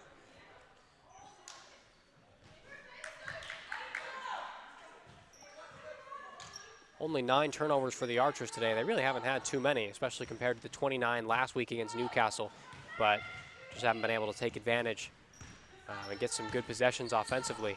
And it's a big sort of 70 seconds or so in terms of the team's processes. Can they finish these 70 seconds with some defensive energy, a couple of stops, maybe a couple of easy scores? So, sometimes you might not think that you've got much of a chance, but you need to, keep playing with the way you want to be playing when things are going well as well.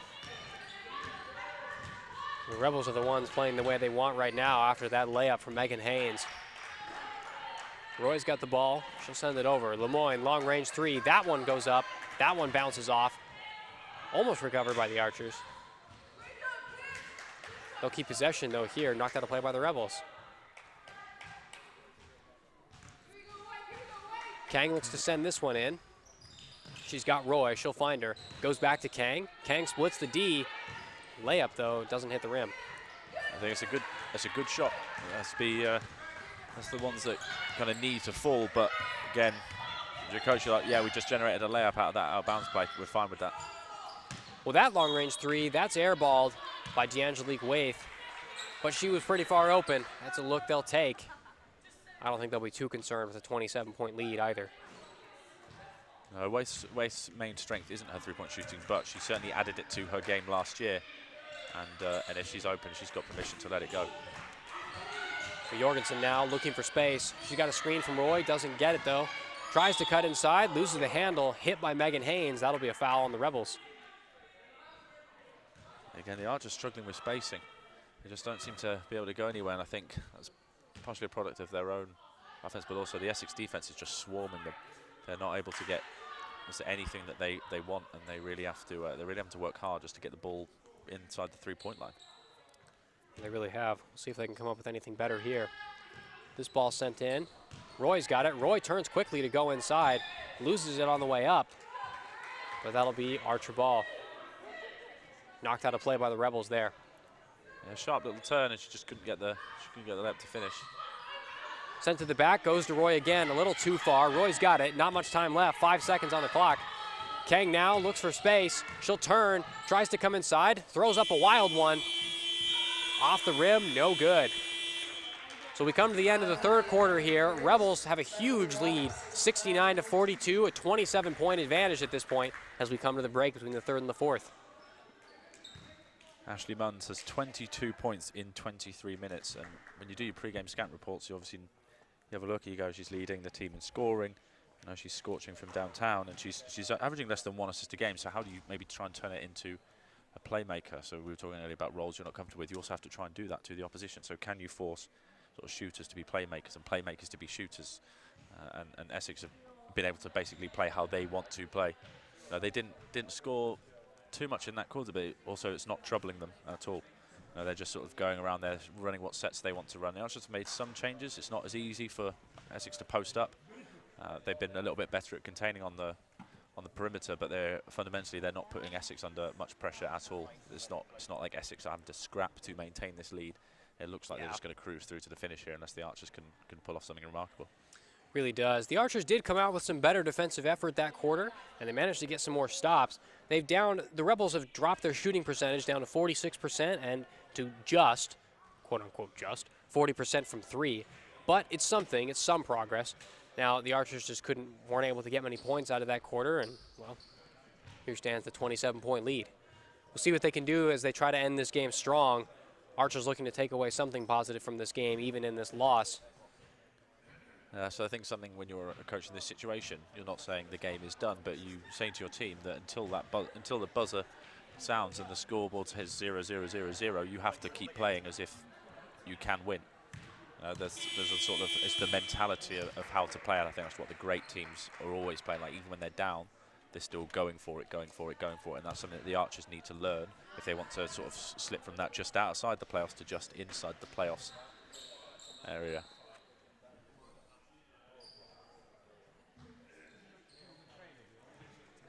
Well, as we start the fourth here, Shannon Hatch of the Archers to inbound this one.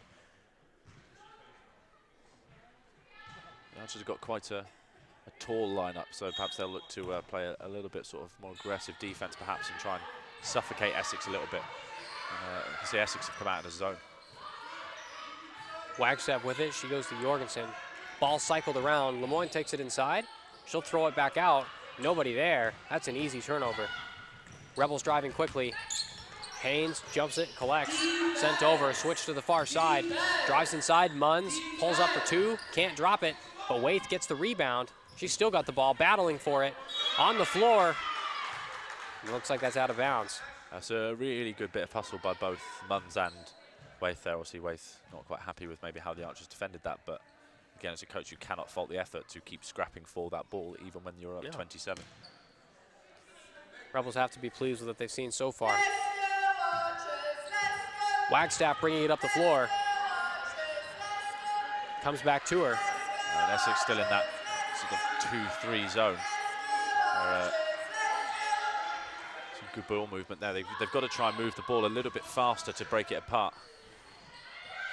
Offensive rebound there from Hatch. That won't fall, but it was close. Jorgensen, long range two, still doesn't go. Another offensive board, though. Wagstaff now sends it over to Hatch. Hatch kicks back to her, sent inside. Hatch, open, long range, just doesn't fall. Yeah, and so there was that quicker ball movement. Once you've started to break down a bit of the zone, then they're going to struggle to keep up. But you've one of the weaknesses of the zone is the rebounding situation. Because you're not responsible for a person, you're just responsible for an area. You don't necessarily know who you're supposed to be boxing out. So when you're playing against the zone, you've really got to be looking to crash the boards and try and sort of take advantage of that. Well, Karis Roy's long range three, that one won't fall, but the Archers get another board, like you mentioned. Wagstaff now checks it over. Hatch, two, that one falls. I've got a feeling here that Essex will keep playing with their 2-2 zone. They're going to feel comfortable enough in their lead that they need to work on it. And that should work to the Archers' advantage in terms of, I think the Archers' offense will be better against the zone than the zone defense will be against their offense. So they'll help them feel a little bit more comfortable and generate a little bit more rhythm for the rest of the game. Well, Karis Roy fighting against Lou Costa inside. Costa goes up strong, takes her right to the rim, and lays that one up for another two. 71-44, Rebels with the big lead, 27 points so far. Yeah, like I said, Costa's she's one of the toughest guards in the league. No one wants to face her, and Karis Roy doing her very best there, and still not enough. It just showcases Costa's ability in the post. She just worked, good footwork, and she basically generates the exact shot she wants. Pretty dominant performance from Costa inside. I'd be scared to defend her myself. No, thank you. The Rebels have done well all around and managed to have 8 steals today. They've just taken advantage of every opportunity they've been given. Out in transition, they've done well with their fast offense, fast attacks. Cardiff Met just haven't been able to keep up, really. That's really been the story of this game. 71 points for the Rebels, 44 for the Archers. Some miscues from the Archers on defense and on offense, but really, they just haven't been able to keep up with the Rebels so far. Shannon Hatch has 23 of the Archers' 44 points. She's taken just a third of the shots. It shows how productive she's been, and she's just missed a couple of potentially easy ones, but she's got 23 points and 10 rebounds, and she seems to be fighting a little bit of a lone battle almost out there. Well, she'll look to inbound it here. Sarah Jorgensen's back to bring it up. Looking to drive up the floor quickly. She's under heavy pressure from Megan Haynes, though. Hands that one off. Lemoyne now, with her back to the basket, tries to come inside, drops the pass on the floor, out to Karis Roy, lays that one strong off the glass. That's a good 2 points. Yeah, really nice move there. Just patient dribble, work your way towards the middle, and a really nice cut. Great pass, great finish. Just some really nice basketball from the Archers there.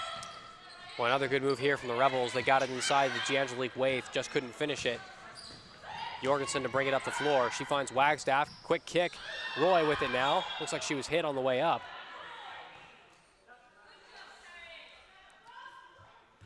I think both teams managed to feel aggrieved with what just happened there.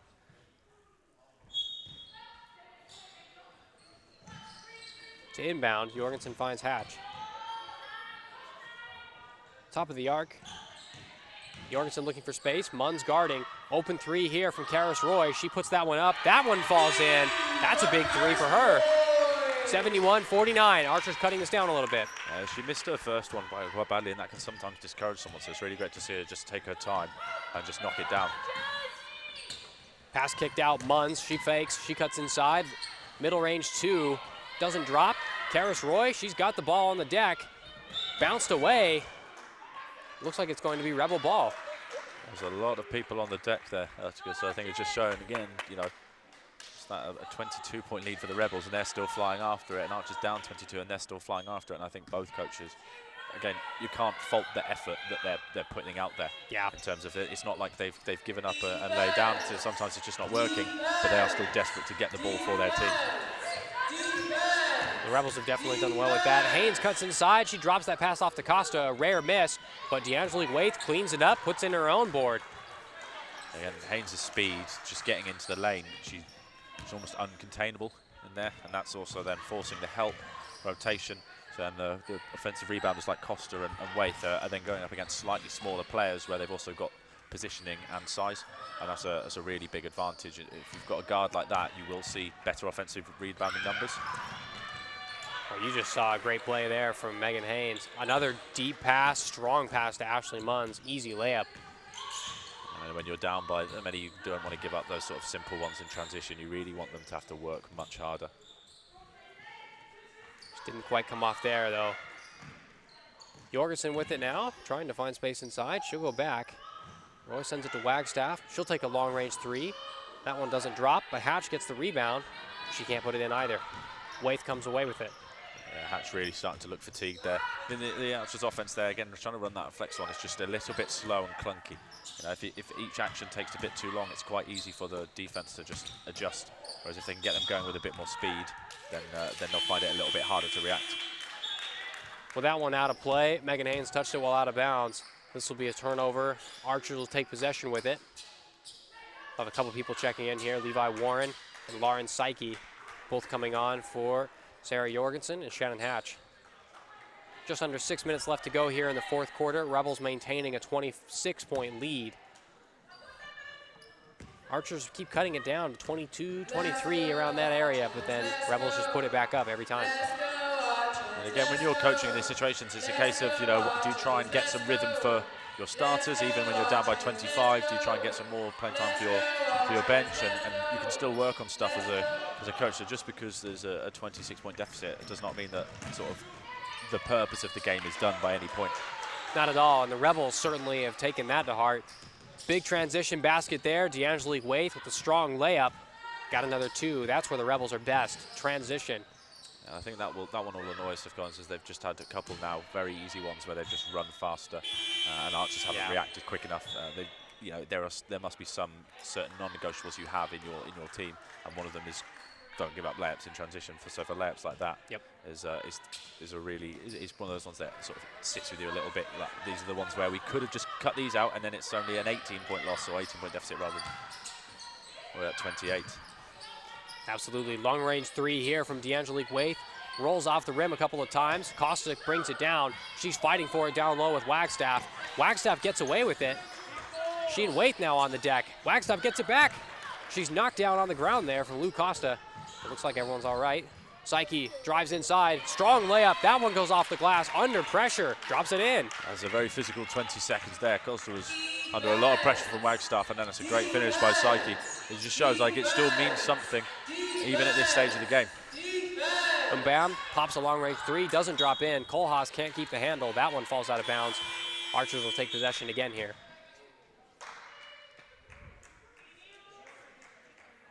Couple of substitutions for the Rebels. Waith and Costa come off the floor, replaced by Paxton and Ellie Shaxson. A couple of fresh bigs in just to keep applying the pressure. Archers have gone quite small here. I mean, they were traditionally small today, but they've really downsized for this group. It's closer to sort of a 5-out, 5-perimeter player setup. But they're looking for any space they can find here. Long-range pass shoveled over from Wagstaff. Psyche's going to take that shot. It won't fall. Rebels bring it up the court.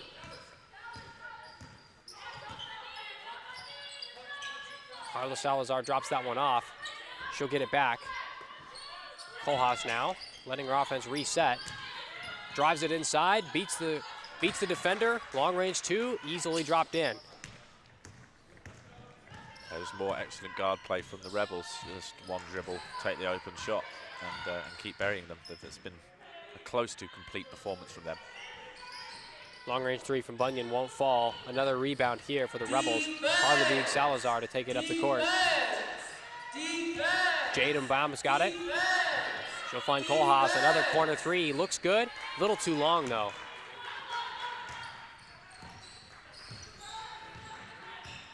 Psyche now sends it over. Bunyan with it.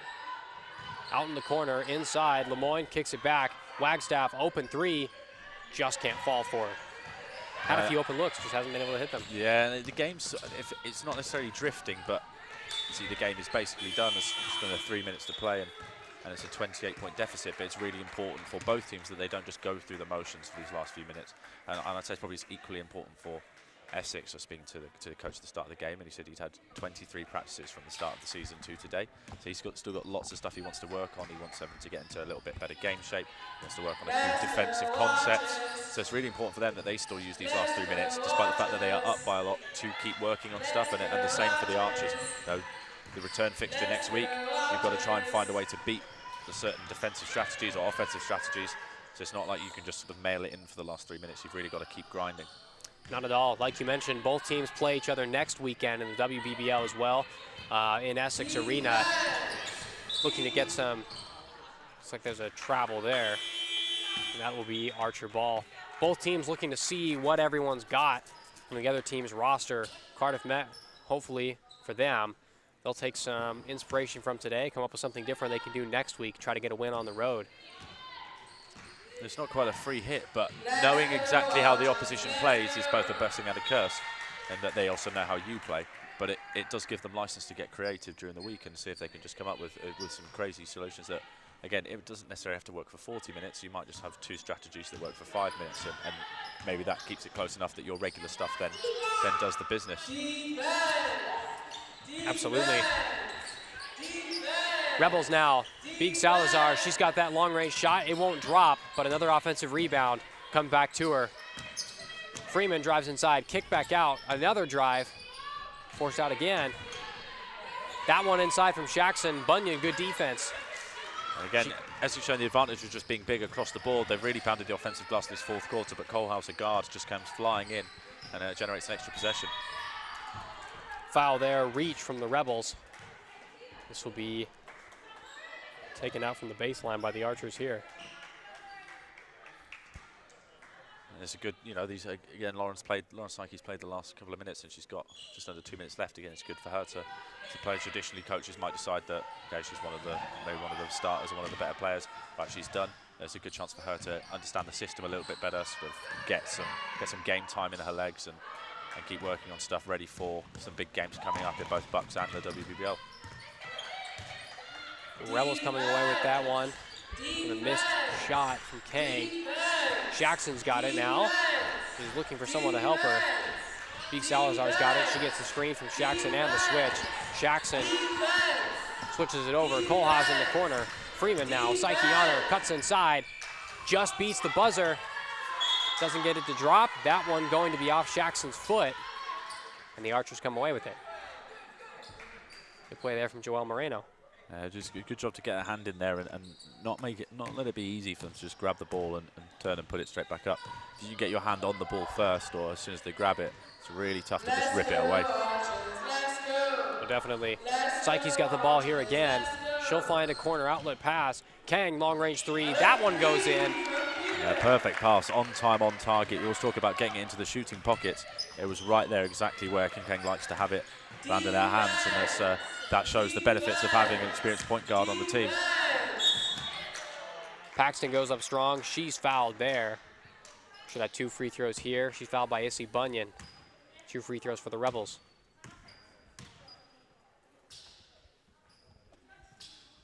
Paxton hasn't been as dominant today as she was last week off the bench, but she hasn't really needed to be, with Ashley Munn's 24 points and Lou Costa's 13 leading the way. I think it's always a good sign as a coach when there's quite a nice balanced spread of scoring. 9 out of the 10 players have scored. There's 3 in double digits. Most of the rest of it hit at least 5. Now, when everyone's contributing, you feel again a lot better, and I think the team feels better as well. See, one player's gonna go off. That's generally how it works when you win in such style. But for the whole team to score, everyone's going to be quite happy on the bus ride home. Well, Psyche just can't put that shot in, but yeah, like you mentioned, Rebels, pretty much everyone's been on the board so far, and they've all done really well.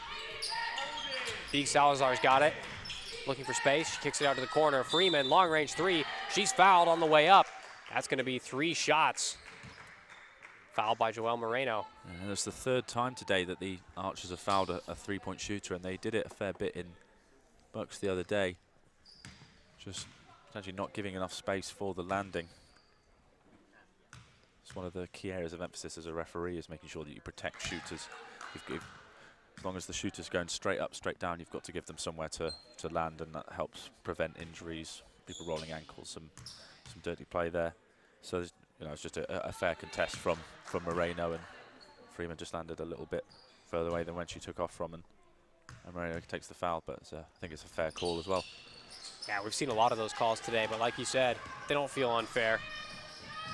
Over to Kang. Kang, she's got space, kicks it back out though. Psyche over to Bunyan. Not much time left in the game here, just 4 seconds. Out of bounds, touched out by the Rebels. Archer should get one more play here. Still important to try and score as points differential comes down to it. Psyche throws up a long-range three, doesn't bounce in, just tops off the front of the rim. This game will end Rebels with a big win today, 82-54. They've really just dominated the Archers in every aspect, and that's how they win this game on the road here today. I think that's as close to a complete performance as you will probably have from the Essex Rebels. And when I was speaking to the coach pre-game, he's just talking about sort of trying to build pieces. I think he'll be very happy with that. You know, they shot the ball really well, they moved it really well. Maybe it got slightly sloppy in the fourth quarter, but I think sometimes that naturally happens from a human perspective. And I think maybe what might please him most is that he said we've spent a lot of time working on defense. We've talked about where we're going to help from and how we're going to contain and certain defensive strategies. And they've not really gone into too much detail on it. They've gone more back to basic fundamentals, but they've held the Archers to 54. And I think that will probably be what pleases him most, is that the defense really kicked in today. And I think when you go to someone else's gym and you hold them to 54, you will be happy with that effort from your defense. Well, they've certainly done well on defense today. They held Durham last week to 58 points, and they've held Cardiff Met here on the road to 54. That's a nice 2-game road trip for Essex. 2 big wins, 81 points last week, 81-58 win, and this week 82-54. Very similar story, and just a dominant game here. The Archers really struggling with their shooting there, 23 of 79.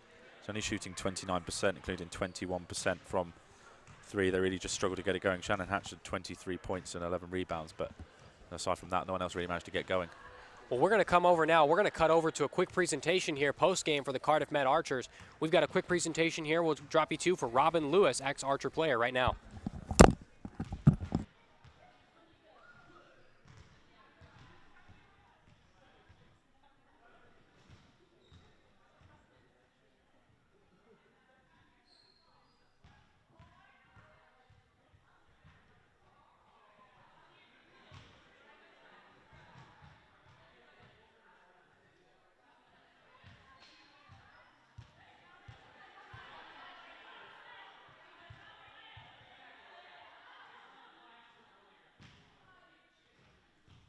All right, everyone, we're going to have a quick presentation post-game here.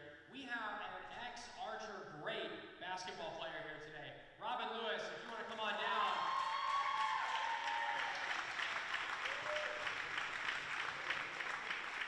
Now, Robin's no longer with the team. She was here, though, for 3 years, and she had a massive impact both on and off the court here as part of the Archer program. We'd like to honor her today. She's had some huge moments here. She's known for her natural leadership, her great tenacity on defense, and she's had some great seasons here. She's still one of the all-time league leaders in WBBL appearances as well.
All right, well, as we wait here, we're going to have some post-game interviews here in just a moment from both Coach Steph Collins and from Shannon Hatch. As we wait for that, best player in the game today, Tom, who do you think that would be? Player of the game so far? I think that in the end you have to give it to Ashley Munns. 24 points, 8 of 15 from the field, 3 of 6 from 2, 5 of 9 from 3, so over 50%. She's got a couple of rebounds, an assist, a steal. She's got the highest index on the winning team, a plus-minus of 29 and an index of 19. And I think the way that she shot the ball early really set the tone for the Essex Rebels. And I think that while Costa had the first little bit there, and she certainly had a big impact just by where she was on the floor, let alone necessarily the scoring, which she did do a little bit of, but also just her threat. But I think ultimately Munns was the biggest difference maker there for the Rebels in taking such a comfortable victory. Well, they really took advantage of everything they had. Quick little celebration here for Robin Lewis. Robin played here for the Archers for 3 years, the past 3 years. She's actually moved up to Scotland now, not a part of the team anymore, but she was renowned for her massive impact here, both as a team leader and with her defense. She finished on the all defensive team in the WBBL in 2018-19, along with the all-British team of that year as well. One of the best players to ever wear the Archer uniform. Quick celebration for her here today. And we're going to come here in just a few seconds. We've got Blake post-match with Shannon Hatch for an interview here now.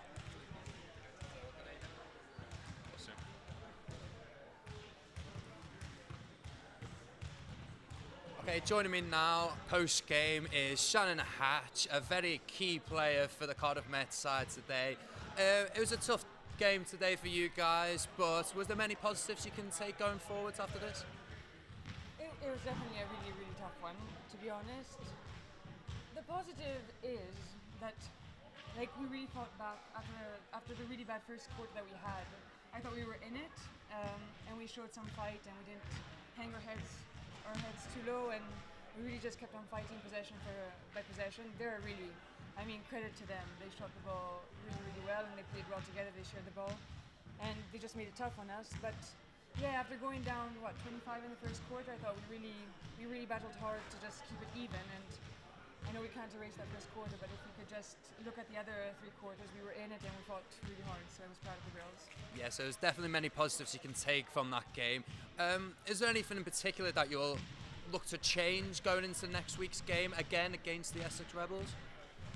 Yeah, it's true that it's fantastic. It's a good opportunity because we get to go right back at them, and learn from our mistakes this week and try to turn things around. Definitely they're shooters and we'll have to rearrange on defense to get better rotations. I thought we slowly got it by the end there, so we'll just have to look at film and try to improve best we can. And on offense, we definitely have to put more points on the board, and I think it comes from our defense. If we can get stops, we like to run and push the ball, so hopefully we'll just make the adjustments. Yeah, definitely time to reflect from that. Plenty of time to look back on and definitely take the positives going forward.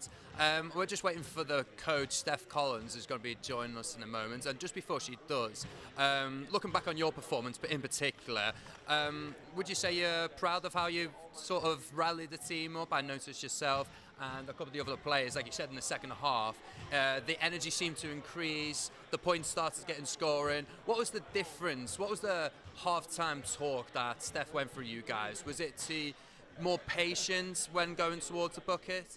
Or? Yeah, no, absolutely. It was a lot about sticking together, not hanging our heads low, and I thought we really did it. We did that. We stayed together. It was lovely to have Lauren, first game as an Archer. It was incredible to have her join us, and I think she'll be a great asset for us. It was fantastic to have Sarah Jurgensen back in the mix. So, those are 2 great positives. Now we just need Laura Shanahan, Jeffy to get back, and Mara to get healthy. And then we have a really good squad, so that's a really big positive that I'll take away, is that we at least have two new faces back in. Well, Sarah's not new, but it was good energy, and we stuck together. We really did. So we just have to stay doing that really, and hopefully success will come. Okay, thank you very much, Shannon, and that was a fantastic performance for you, and best of luck for next week's game. Thank you very, very much. Okay, now we're just going to hand over to our Cardiff Met Archers head coach, Steph Collins. Steph, we were just speaking with Shannon just then. It was a tough game out there, but was there many positives you can take from that? Yeah, absolutely. It was not a great start by us, absolutely. So we knew going in this game it was going to be a tough affair because, Essex, given a lot of credit, they're a great team. They shoot really well.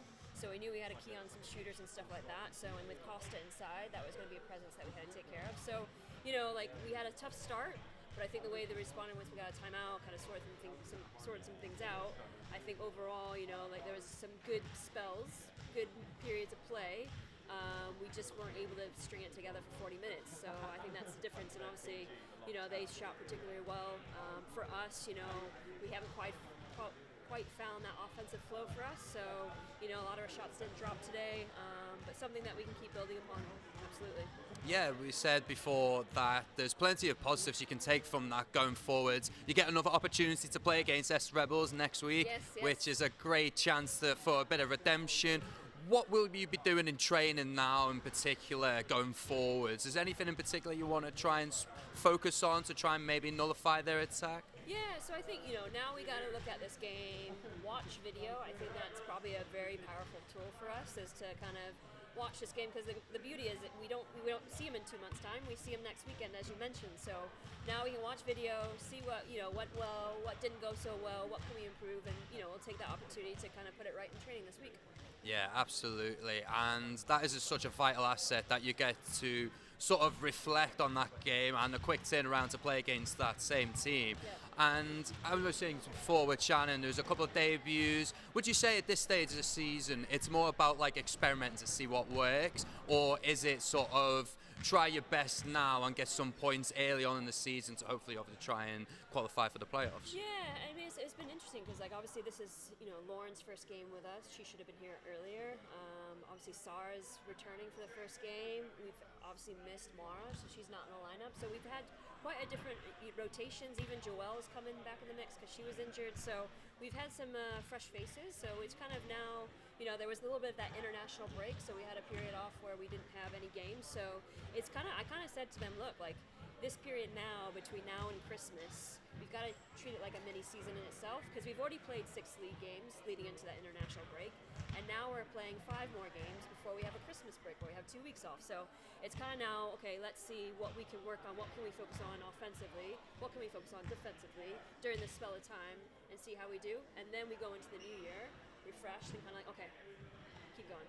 Yeah, absolutely. It sounds like the plan is there, and it's very good to see the performances out there and a chance to really build going forward. I noticed sort of in the first half, during a team talk, you could see sort of a reaction from the players. I remember the ball going out of play, and the players show signs of that sort of aggression that you need. What is it needed to sort of get the players that energy they need and that aggressiveness? Is it, you know, you use these home games, for example. Is it about making the most of being at home? Will it change at all going into next week's game? Yeah, I think that team cohesion is everything, you know. In team sport, you've got to have everyone pulling each other up, you know, and show that fight, absolutely. And I think that's something the girls, you know, they understand that. And, you know, especially when things might not be going our way. Maybe we've had a couple turnovers, maybe we missed some shots. That's the moment where everyone's got to uplift each other and really rally again, you know, rally with each other in terms of, okay, we did a great defensive possession, let's get on top of that and kind of lift from there.